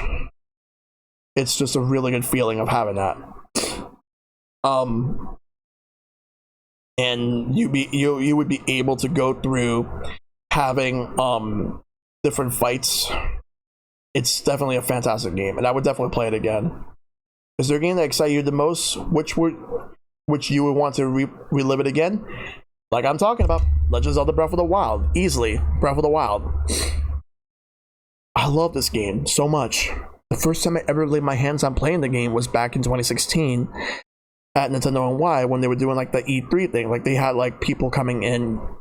I had to wait to see if maybe I had a chance to get in, but I did. But it was the Wii U version that I got to play the Switch version when it came out. What did you think of Final Fantasy VII when you streamed it earlier? I wasn't there for that. It's a fantastic game. Graphics did not hold up well, but the game was really good. I enjoyed Final Fantasy VII. So next game on here, in chronological order, let's see. We're gonna go with Snipper Clips. Fun game. It's a fun game to play. Two players, but or more.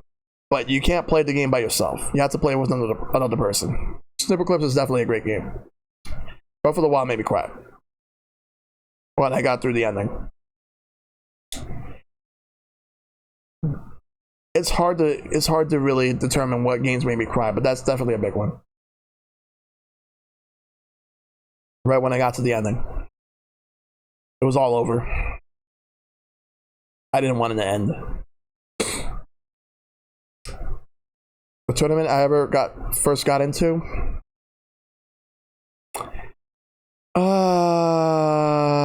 Let's see.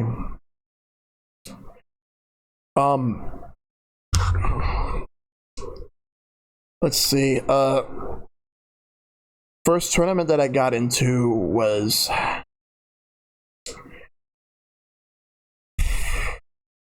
I'm trying to remember.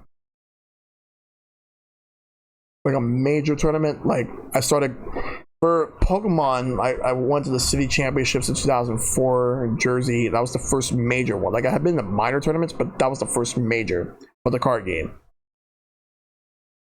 And then I've been going to like a lot more of them ever since. I've been to different cities, states. Then I went to regionals, nationals, World's Championships. It's a lot of fun. Haven't done it in years though, like 9 years, but wouldn't mind playing again. All right, so yeah, Snipple Clips is good. 1-2 switch sucks. Fuck 1-2 switch. It goes to F. But yeah, Snipple Clips, it's good, but I'll leave it on the C range. Like it's good, but it's not like substantial. Next up would be Mario Kart 8 Deluxe, which is right here. Fantastic. A great game that was on the Wii U, even better on Switch. So it deserves to be on this list over here. Then after that is ARMS. It's a great game. More people really should play it. ARMS is fantastic. Then we got Splatoon 2, which is amazing. I love Splatoon 2 a lot. Proudest gaming achievement. Proudest gaming achievement would be well, one of them is when I won the Wii U in a balloon fight tournament. Let's see, other than that I'll have to think about that, but I would say that one, when I won the Wii U from a balloon fight tournament back in 2013 at New York Comic Con at one of Nintendo's booths. Is there a big YouTuber or streamer you ever wish to collab with? There's tons. Streamers, there's a lot of people I like to collab with, but for a big streamer / YouTuber, I would like to play some fighting games with Maximilian, dude. For YouTuber, I definitely want to meet well, also streamer, I want to meet Vinesauce and collab with him. He lives in New York too. Like Vinesauce is cool. I would like to meet Matt McMuscles. I would like to meet I met Some Call Me Johnny. I'd like to collab with them. I don't think that'll ever happen, but I would like to collab with both of them. The main one I want to collaborate with the most is James Rolfe. James Rolfe, easily the one I want to actually meet and collab with. James Rolfe, because he's done so much for content creation, and I have to eventually like meet him, and who knows where things can go from here. Maybe I could actually be a part of Cinema Massacre. I don't really drink beer, but for him, yes, I would like to drink beer with James Rolfe. So let's go back real quick to this one. So after Splatoon, let's see, what was that? August 2017 was Mario plus Rabbids, which is a really good game that I think that is very underrated. It goes here. I think it's good. Mario plus Rabbids is fun. Let's see, September. What was that September? I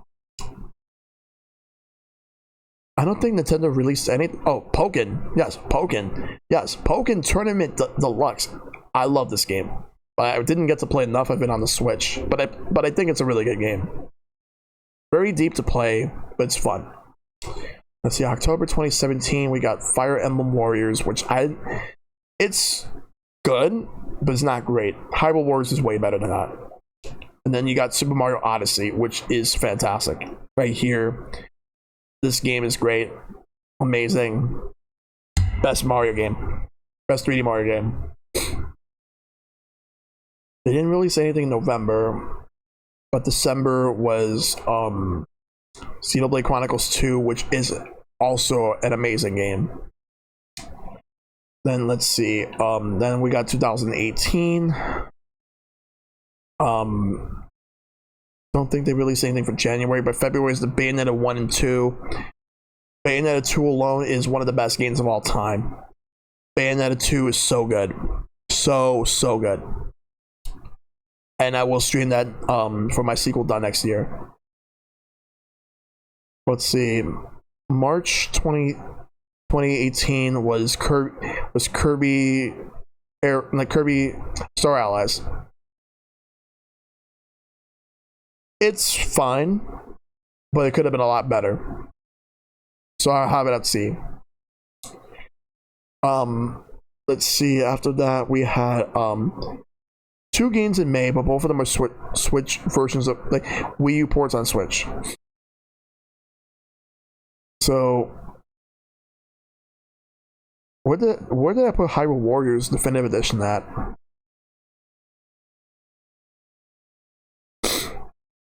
Oh yeah, right here. Yeah, Hyrule Warriors Definitive Edition is really good. It's better than this. That's for sure. And then you got Donkey Kong Country Tropical Freeze, fantastic. Then June we got Mario Tennis Aces, which was really good. Probably like one of the better Mario Tennis games. And then July that year we got 2 games. We got Captain Toad Treasure Tracker, which is pretty good. It's a great game. And then you got Octopath Traveler. I love this game. I love Octopath Traveler so much. And thanks to Matt Big Fat, I am going to be streaming that, which I'll have to figure out time for that, but I will be streaming that. Let's see, August that year. Yeah, Octopath is good. Really good. So good. August that year, 2018. I think that was a bit low key for Nintendo. In August that year, they didn't really release much. I didn't play much of Bravely Default 1. I need to do that. And then play Bravely 2nd. I gotta do that at some point. So, yeah, they didn't release anything for August, but September that year... Let's see, September 2018 was, like, nothing really special. In October that year, they didn't seem to release much. What's a cartoon show you want to see the most to make a return? Good question. I would say bring back My Life as a Teenage Robot.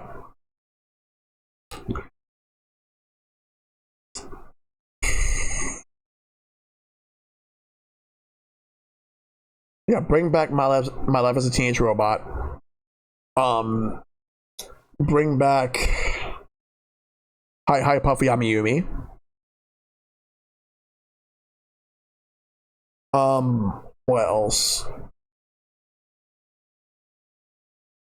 I know that Animaniacs is going to be returning, but bring Tiny Toons back. How about Tiny Toons where they're older and already graduated? Also bring back Real Monsters.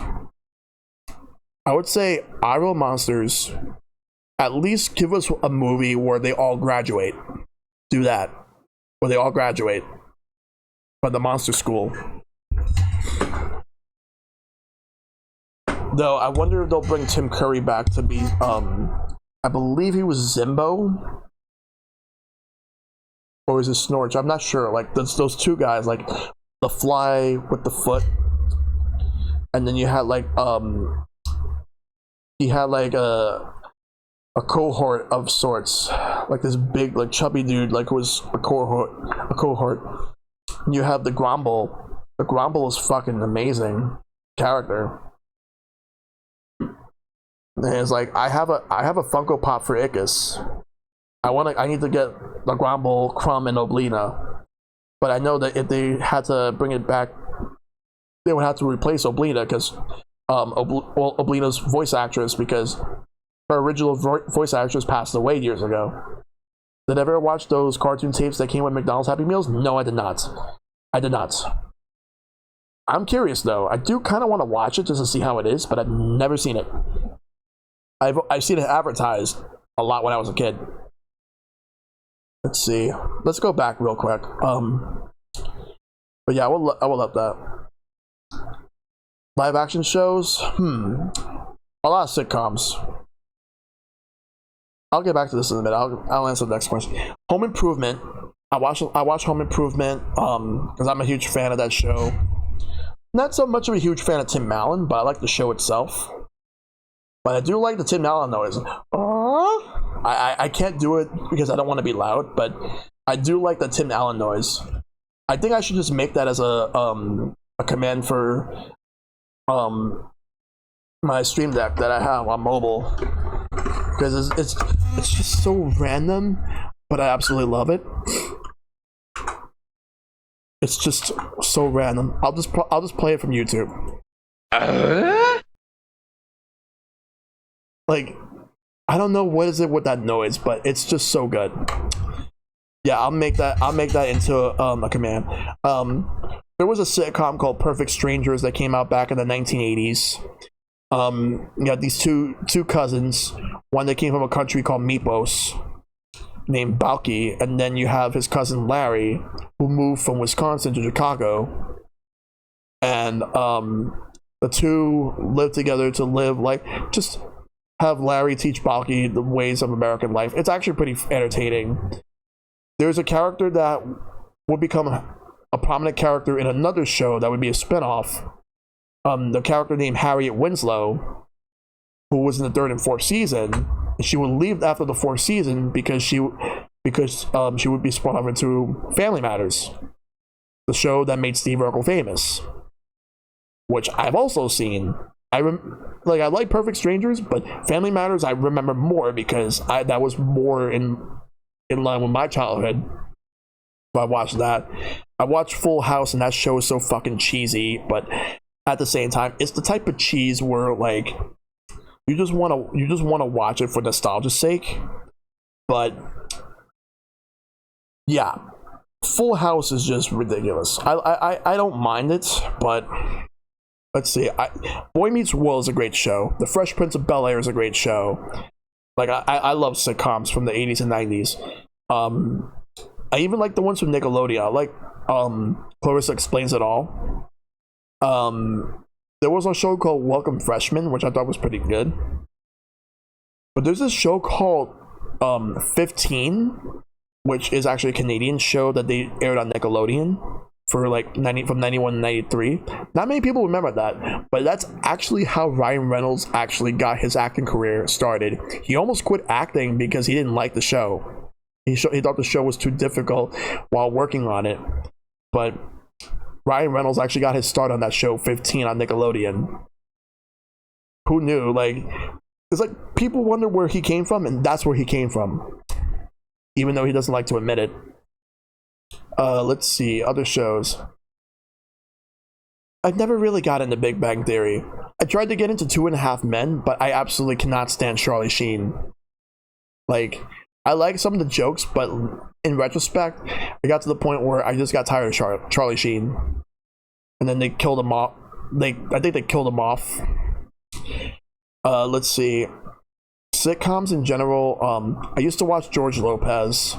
I haven't watched it in a long time.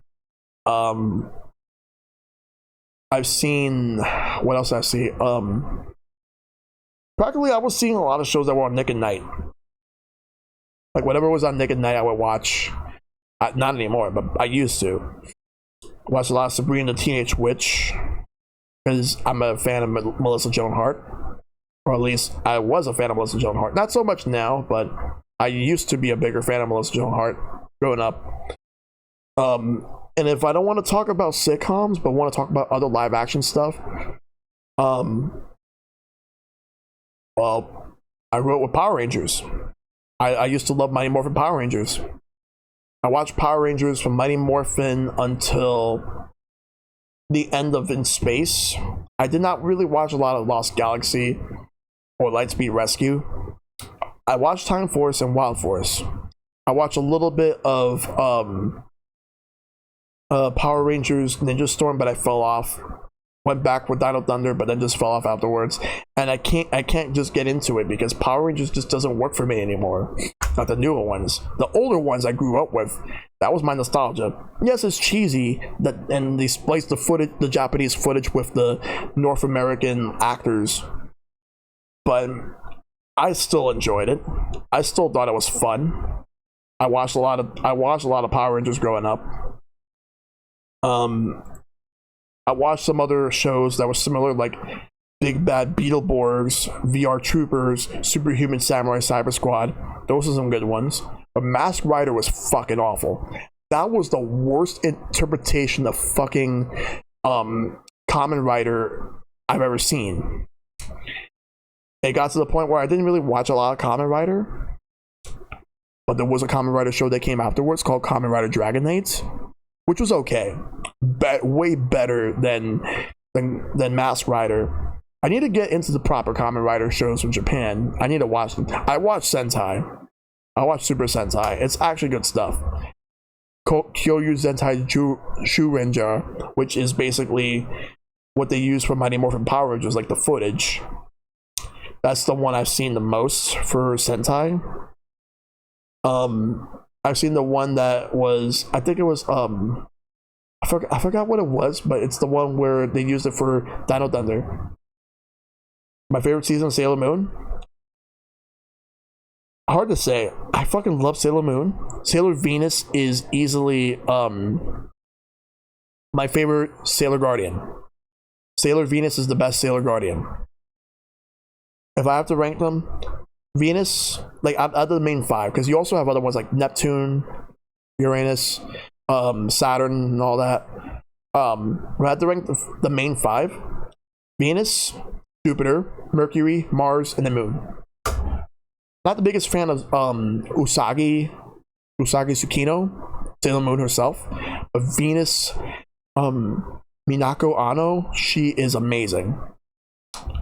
And then you also have Tuxedo Mask, who I also like. Oh God, Arson. But I love Sailor Moon growing up. Sailor Moon was awesome.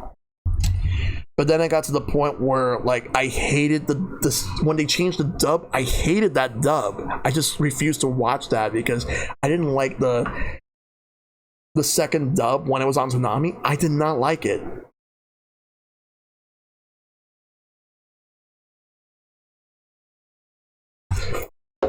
It did. I need to watch the dub of Sailor Moon that Viz did, because they actually made a new dub. It's fine, Arson, but they actually made a new dub, which from what I heard was really good. And I heard they got back the first voice actress for. I think they got back the first voice actress for Sailor Moon. I'm not sure, but I have to check. They got some other voice actors back. But yeah, Sailor Venus is the best for me. Sailor Venus. Let's go back to the tier list real quick before I answer any more questions. Let's see. So I'm still in 2018, since I'm doing them in chronological order. October, they didn't really release anything that year. It was mostly Super Mario Party. It's not on this list because I couldn't find it, but if I were to put Super Mario Party on the list, it would be in somewhere in between either the end of this or the front of this. I probably would put it more closer to the front of right in front of Yoshi's Crafted World. It's a return to form, but I feel like it's a good foundation for future games, but they need to do more. Let's see, November, what's Let's Go? Disappointing. Let's Go was disappointing. In December that year, Super Smash Bros. Ultimate. Love that game so much. Online needs to be fixed, but other than that, you can't deny how great of a game it is for what they've done with it. Yes, it's the best all-right game on my list, yes. Yes, Super Smash Bros. Ultimate. So much fun, so much content, so many hours played. Worth it. Now we're going into 2009. Let's go to 2009. So, the start of that year, they didn't really release anything in that January. February was Tetris 99. They shadow dropped it in that direct. I fucking love Tetris 99 so much. I should play more of it. I really should play more Tetris 99. No, but I really do enjoy Tetris 99. March that year was Yoshi's Crafted World, which I will go on record saying if you have to choose between Yoshi's Crafted World and Kirby Star Allies, I will recommend Yoshi's Crafted World before Kirby Star Allies. Yes, more Tetris 99. Let's see. April that year, they didn't really, like the first, like after Yoshi's Crafted World, it was kind of a bit barren for first party games on the Switch. Fire Emblem was supposed to release in the spring of that year, but it got delayed to July. But we're gonna get to Fire Emblem in a little bit. So June, we would go into June for Super Mario Maker 2. Super Mario Maker 2 is amazing. If you think that my place, I'll get to Clubhouse in a minute, but I'll talk more about that soon. But yeah, Super Mario Maker 2 is amazing, though they did kind of mess up with the multiplayer with friends in the beginning, though they later patched that in. And the online for with randoms, just not good. But other than that, Super Mario Maker 2 is still a really good game. Really good. Worth getting. July that year, we were treated to Marvel Ultimate Alliance 3, which I still gotta play more of. And then we got Fire Emblem Three Houses. So good. So good. One of the best games on the Switch. And then August that year came one of my favorite games now. Astral fucking Chain. Oh yeah, I forgot to mention, January was actually New Super Mario Bros. U Deluxe. Really good. But yeah, Astral fucking Chain. Astral fucking Chain was so good. If there's any game that I'm gonna tell people, like, if you want a good like recommendation, Astral Chain is so good. I streamed it. I'm glad that I streamed it. So good. September that year was The Legend of Zelda Link's Awakening remake. And it's a good remake. Really good, fantastic remake. Highly recommend it. I definitely will tell people to do that. Yep, I will dish the F-bombs. Because like Astral Chain is so fucking good. Yeah. Link's Awakening is a great remake. October that year was Luigi's Mansion 3. Also Mario Sonic and the Olympic Games, which was okay. They keep getting better each generation, but it's okay. That's what it is. Just okay. Luigi's Mansion 3 is really good, like phenomenal game. Worth getting. I'm glad I streamed that one too. November that year were Pokemon Sword and Pokemon Shield. There are people who put them down lower in the list, but I'm going to put them on pretty great. It's a better game than people give it credit for. Is it the best Pokemon game in the series? No. But is it really good? It's fun. That's all that matters to me. It's fun. So December that year, Nintendo did not release anything for December because they relied on Pokemon to carry the holiday season for 2019. So then January was Tokyo Mirage Sessions, which I still got to do. They also released Demon X Machina in September, but I didn't play it yet. February, they didn't release anything for February, but for March was this Pokemon Mystery Dungeon. I still haven't played it. Oh yeah, they released Ring Fit in October, but I haven't done a lot of it though. So March 2020 was Animal Crossing. Holy shit. There are people who say that the content doesn't come out fast enough. I don't care. Animal Crossing is still fantastic in its own right. But I think that if we had more content though, it would be higher. But for now, I will eventually have an updated list, but for now, this is definitely really good and worth getting. Um, let's see, April, May. May was Xenoblade. I still got to do that. June was Clubhouse games. Now let's talk about Clubhouse games. Clubhouse games. This was announced back in the Nintendo Direct Mini back in 2000, earlier this year in March. And you had a question earlier. Oh, I'll explain Clubhouse and then I'll answer that question. Clubhouse is just so good. Great multiplayer games to play with people. Overall fun. If you also want to play by yourself with some of the games just to practice and then get good so you can beat your friends, you can do that too. So Clubhouse is definitely worth getting. So let's read your question. Whoops. Let's read your question. Would you say that Pokemon is worth the $60? Or should people wait for a discount? Well, now they're gonna have the Pokemon games with the expansion pass. I'd say if you don't have Pokemon Sword and Shield, wait for that. Wait for the complete edition that they're coming out with. That's my question. So yeah, I'd say wait for the complete edition that's coming out, which I think it's either late October or November, which will have the expansion pass with the game. Definitely do that. So that's my answer to your question. Because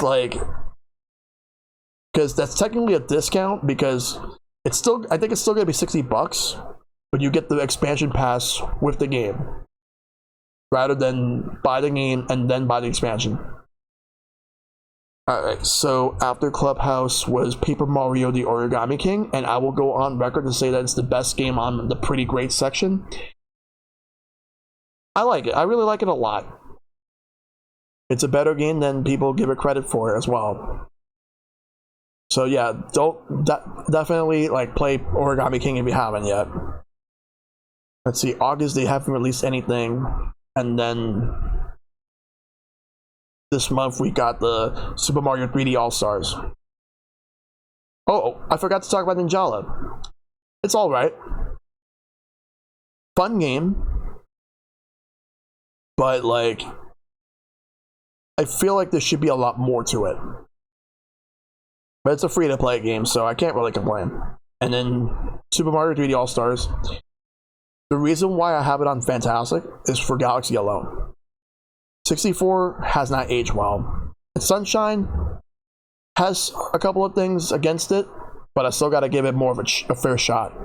But for now, it's going to be on here.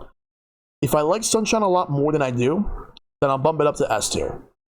But for now, it's going to be here. And that's it for the tier list because the rest of it right here is games I have not played, that I haven't released yet. Because eventually some of these games will be released. And oh my god, got a McDonald's ad before this. Hey son, what's up, dude? Hope you're doing well. Let me just fix that. But yeah, I answered a lot of really good questions, and you guys have done so much.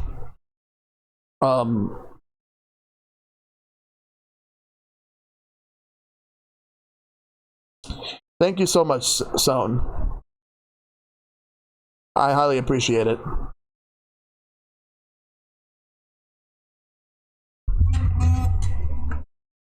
Yeah, because we got a lot of subs because of all the gift sub bombs from the other day.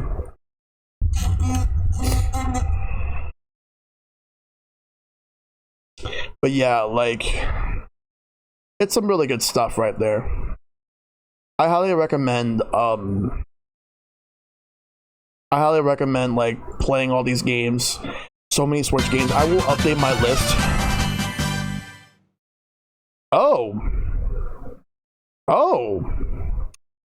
Yeah, I'm already out of drink to hydrate, Arson. But whoa, thank you. Thank you, Dragon, for giving Epic Man a tier 1 sub. Thank you so much. I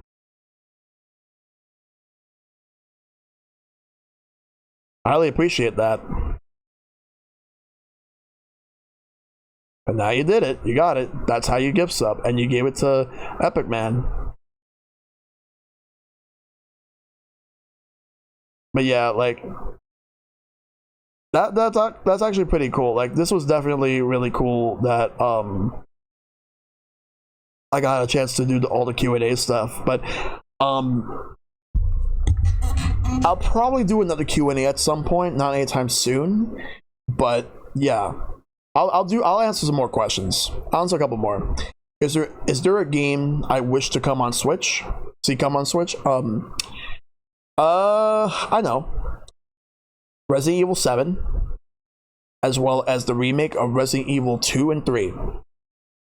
Other games I wish would come out on Switch. Yo, Son, thank you. 1,400. Thank you.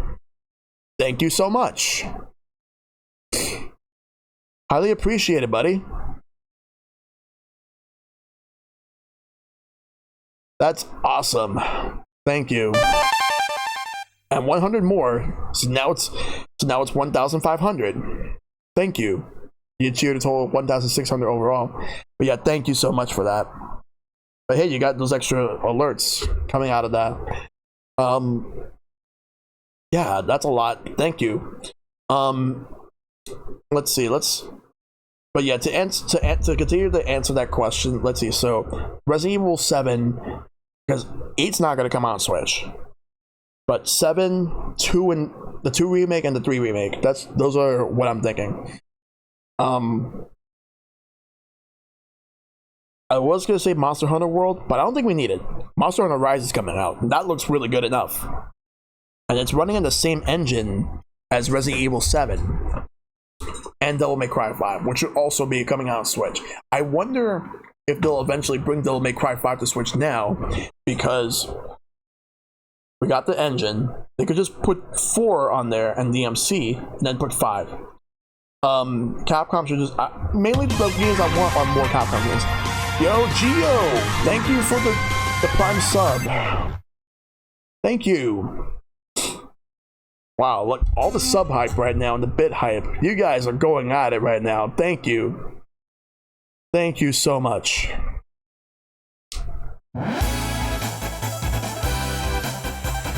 Titus gifted tier 1 sub to Birthday Boy. Thank you. Thank you, Titus. Wow, that's amazing. Yep. You guys are awesome. I'm just so glad to have you guys. You guys are making my nights so special as always. But yeah, September is unfortunately ending. Seems like it's a coincidence because there's like someone on Twitch named Birthday Boy. I wonder who is Birthday Boy anyway. Oh, the update for Animal Crossing's out already? Nice. Yeah, I definitely got to get on that later. All right, I'm gonna take a couple more questions, guys. Before I call it. So if you guys have any more questions, feel free to let me know what you guys got. It seems like there's also an update for Spellbreak. I gotta download that too. I gotta download the update for that too. So just let me know what you guys like if there's any other questions you guys got before I sign off for the night. I just gotta figure out in terms of questions, like what exactly will be up. Yeah, they fixed the black screen bug in Spellbreak. Okay, that's perfectly fine. But yeah, let's see. Let's just see what else. This is way too much. Like, this is way too much going on with like all these games. And I will say though, I guess I could announce a few things. I'll make a few announcements real quick before anything else. So tomorrow I do have old versus new, but I will have more old versus new happening next. It'll be more prominent next year. but I won't announce what the next games will be for old versus new. That'll happen after Resident Evil 1 original versus remake. But I will say this, because there's 2 sessions of old versus new where 2 series are going to be celebrating their respective anniversaries, and both of them are going to be played, like one of which is a solo one based on a game I've streamed already, but I'm going to stream the other version of it, and the other one, 2 of them I haven't done yet on stream, but I'm looking forward to it. Let's see. I will eventually have another state of the channel address, but that's going to happen in the beginning of December, because I usually like to make it happen like 3 times a year, like April, then though I'm thinking about like starting in January, making it so that instead of doing it 3 times a year, I would do it quarterly, like 3 times a year. I'll probably do like March, June, September, and then December. That's probably what I'll do for future state of the channel addresses, like make it like quarterly, like first quarter and such. There's a couple other things that I'm going to be planning. I have so many things I'm going to be working on, but more importantly, I'm looking forward to what happens in the near future. But yeah, I should get the Animal Crossing update ready soon. It's a matter of how everything's gonna go. But yeah, let's see. Do you feel that getting another 2D Mario game similarly to the new series would be great at this point? It depends on how they do it. If it turns out it's exactly the same as New Super Mario Bros. U, probably not. But if they were to make a brand new 2D Mario instead, yes. I'd rather they do that than to continue with the new Super Mario series. It's time to come up with something new. And I know they can. But how will they do it? That's the question. And the answer to that is, gotta figure it out. Gotta figure everything out. New, and not just new. It has to feel new rather than have the tag new on it. I'll buy a brand new 2D Mario day one if I can, same. But I just want them to make a brand new one, like a legit new one. Let's see what else. It is just so much they should do. Yeah, the Switch needs a unique 2D Mario. It's time for a new one, and it's time for a new 3D Mario game. There are people who want Odyssey 2, Galaxy 3, 3D World 2, or Sunshine 2. Nobody seems to want Mario 64 or 2. I don't know why is that, but I guess people want the other ones to have sequels more. You know what I want them to do? How about make Mario a bigger jack of all trades? He brings back the FLUDD, but he also has all the galaxy tricks. Have a multiplayer game where you can do all that, and go on the Odyssey with the ship. Combine everything. Basically, make it the ultimate 3D Mario game anybody could never expect. So you have the Odyssey ship, 4 players. Like you have Mario, for example, Mario, Luigi, Peach, and Toad. Though to be honest, I would have more characters as playable. Give me Yoshi. Give me Yoshi. Just give me Yoshi. Give me fucking Yoshi. I would play as Yoshi.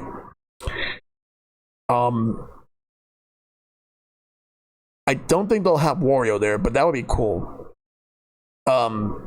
Toadette. So let's see. What I would do would be this: Mario, Luigi, Peach, Toad, Daisy, Toadette, Yoshi, Wario, and Rosalina. And I know what some of you guys are thinking. There's a certain character I'm leaving out on purpose. You want to know who I'm leaving out on purpose? The character I'm leaving out on purpose because I think it'd just be funny that he doesn't come in. Waluigi. No Waluigi. Because I know people are going to want him. And I just want to go with this whole thing where it's like a 3D Mario platform and Waluigi should not be in it because of a running joke. No, but seriously though, I wouldn't be against him in the game, to be honest. It's just, I just want the joke to just keep going. Same thing with Smash. I want the joke to keep going. And it's like, I would be very sad if Waluigi would be playable. Not because he's playable, but because of the fact that it's like, so I just can't keep up with this whole joke anymore. No, but seriously though, like, whatever. Are you a fan of the modern version of Daisy, or do you wish they turned her back into a proper princess? I'm fine either way. Like, is she's gonna be a proper princess? Sure. Yeah, like everyone made that meme, the Waluigi's taco stand epic, man.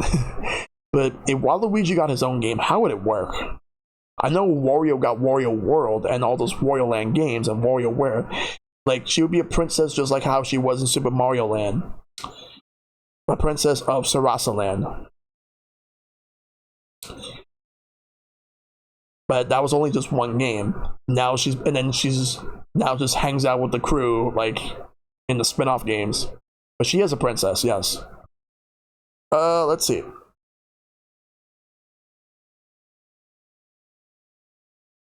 Yeah, it's like, you have Mario likes Peach, but like Luigi and Daisy will obviously work.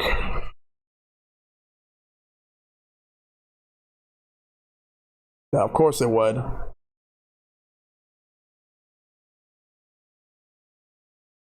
Let's see. But yeah, like I just think it would be nice just to have more characters. Oh my god, Gio, thanks for the $15. Thank you. Thank you so much for the $15. Highly appreciate it, dude. Yeah. Figure everything out. For like I want Nintendo to figure out what they want to do for future like games with Mario, like how they'll handle everything. Because there's so much they can actually do. Let's see. But yeah, let's see. I think I'm going to call it here. I'm gonna figure out who I'm gonna rate in a little bit. But yeah, like let's get the credits rolling, but first let's go with the schedule because I gotta set up for tomorrow's stream. I do appreciate all you guys coming through, so thank you all. Actually, let me switch to the C real quick. Thank you all so much for all the questions, for all the Q&A questions. It was definitely a lot of fun. I had a great time answering everything, and thanks to everybody that sent the questions through the Google form. And then thanks to everyone that stuck by and answered some questions in the chat. And also gave some insight to some of the stuff that I was talking about as well. Really good stuff. Really good discussion. Would definitely like to do more discussions. Not just Q&A, but also more discussions with you guys again at some point in the future. Now let's actually talk about the schedule for the rest of the week. Tomorrow, Wednesday, All versus New. Resident Evil 1. It's going to be the DualShock version. I can't wait to do this. It was a great birthday, Gio. I do appreciate it. I do appreciate all the birthday wishes. Thursday is Super Mario 35 with friends. We're gonna figure that out. Like, it's gonna be a lot of fun. Yeah. And then after that, Sunday is Super Mario Maker 2. It's Shell Squad Game Club, Super Mario Maker 2. So let's get the credits rolling. Alright, sure, no problem, Titus.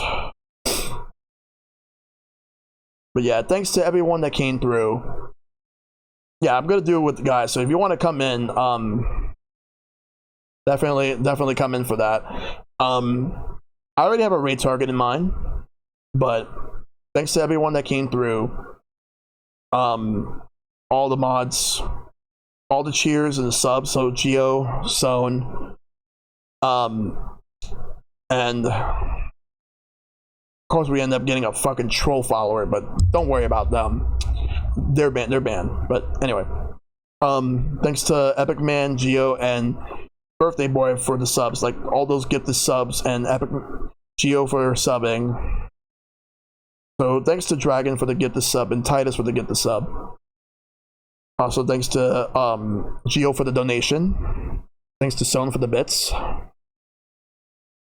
And also thanks to Geo for the raid. Highly appreciated, man. And thanks to Titus for the host. Alright, so I know exactly who I'm gonna raid. Because he has a birthday happening as well. And I haven't actually rated him in forever because he's actually a really good dude. He doesn't stream as often, but when he does a lot of JRPGs. And he is somebody who deserves the love. We're gonna raid Vesperia. Vesperia's birthday is today, just like mine. We're gonna raid Vesperia. No problem, Shad. Appreciate the company, man. We're gonna raid Vesperia. Let's all wish him a happy birthday. So let's go ahead and do that. We're gonna wish Vesperia a really good happy birthday right now. And no, the big birthday stream is not happening. I don't know why that's coming up. I'm gonna fix that after the stream is over. But yeah, let's go do that. Thank you all so much for coming through. Let's get the raid actually going. Alright everyone, thank you all so much for tuning in. We're gonna raid Vesperia. I'll see you guys tomorrow for Resident Evil. Take care, have a great night, and as always, may you guys fight for a lasting peace.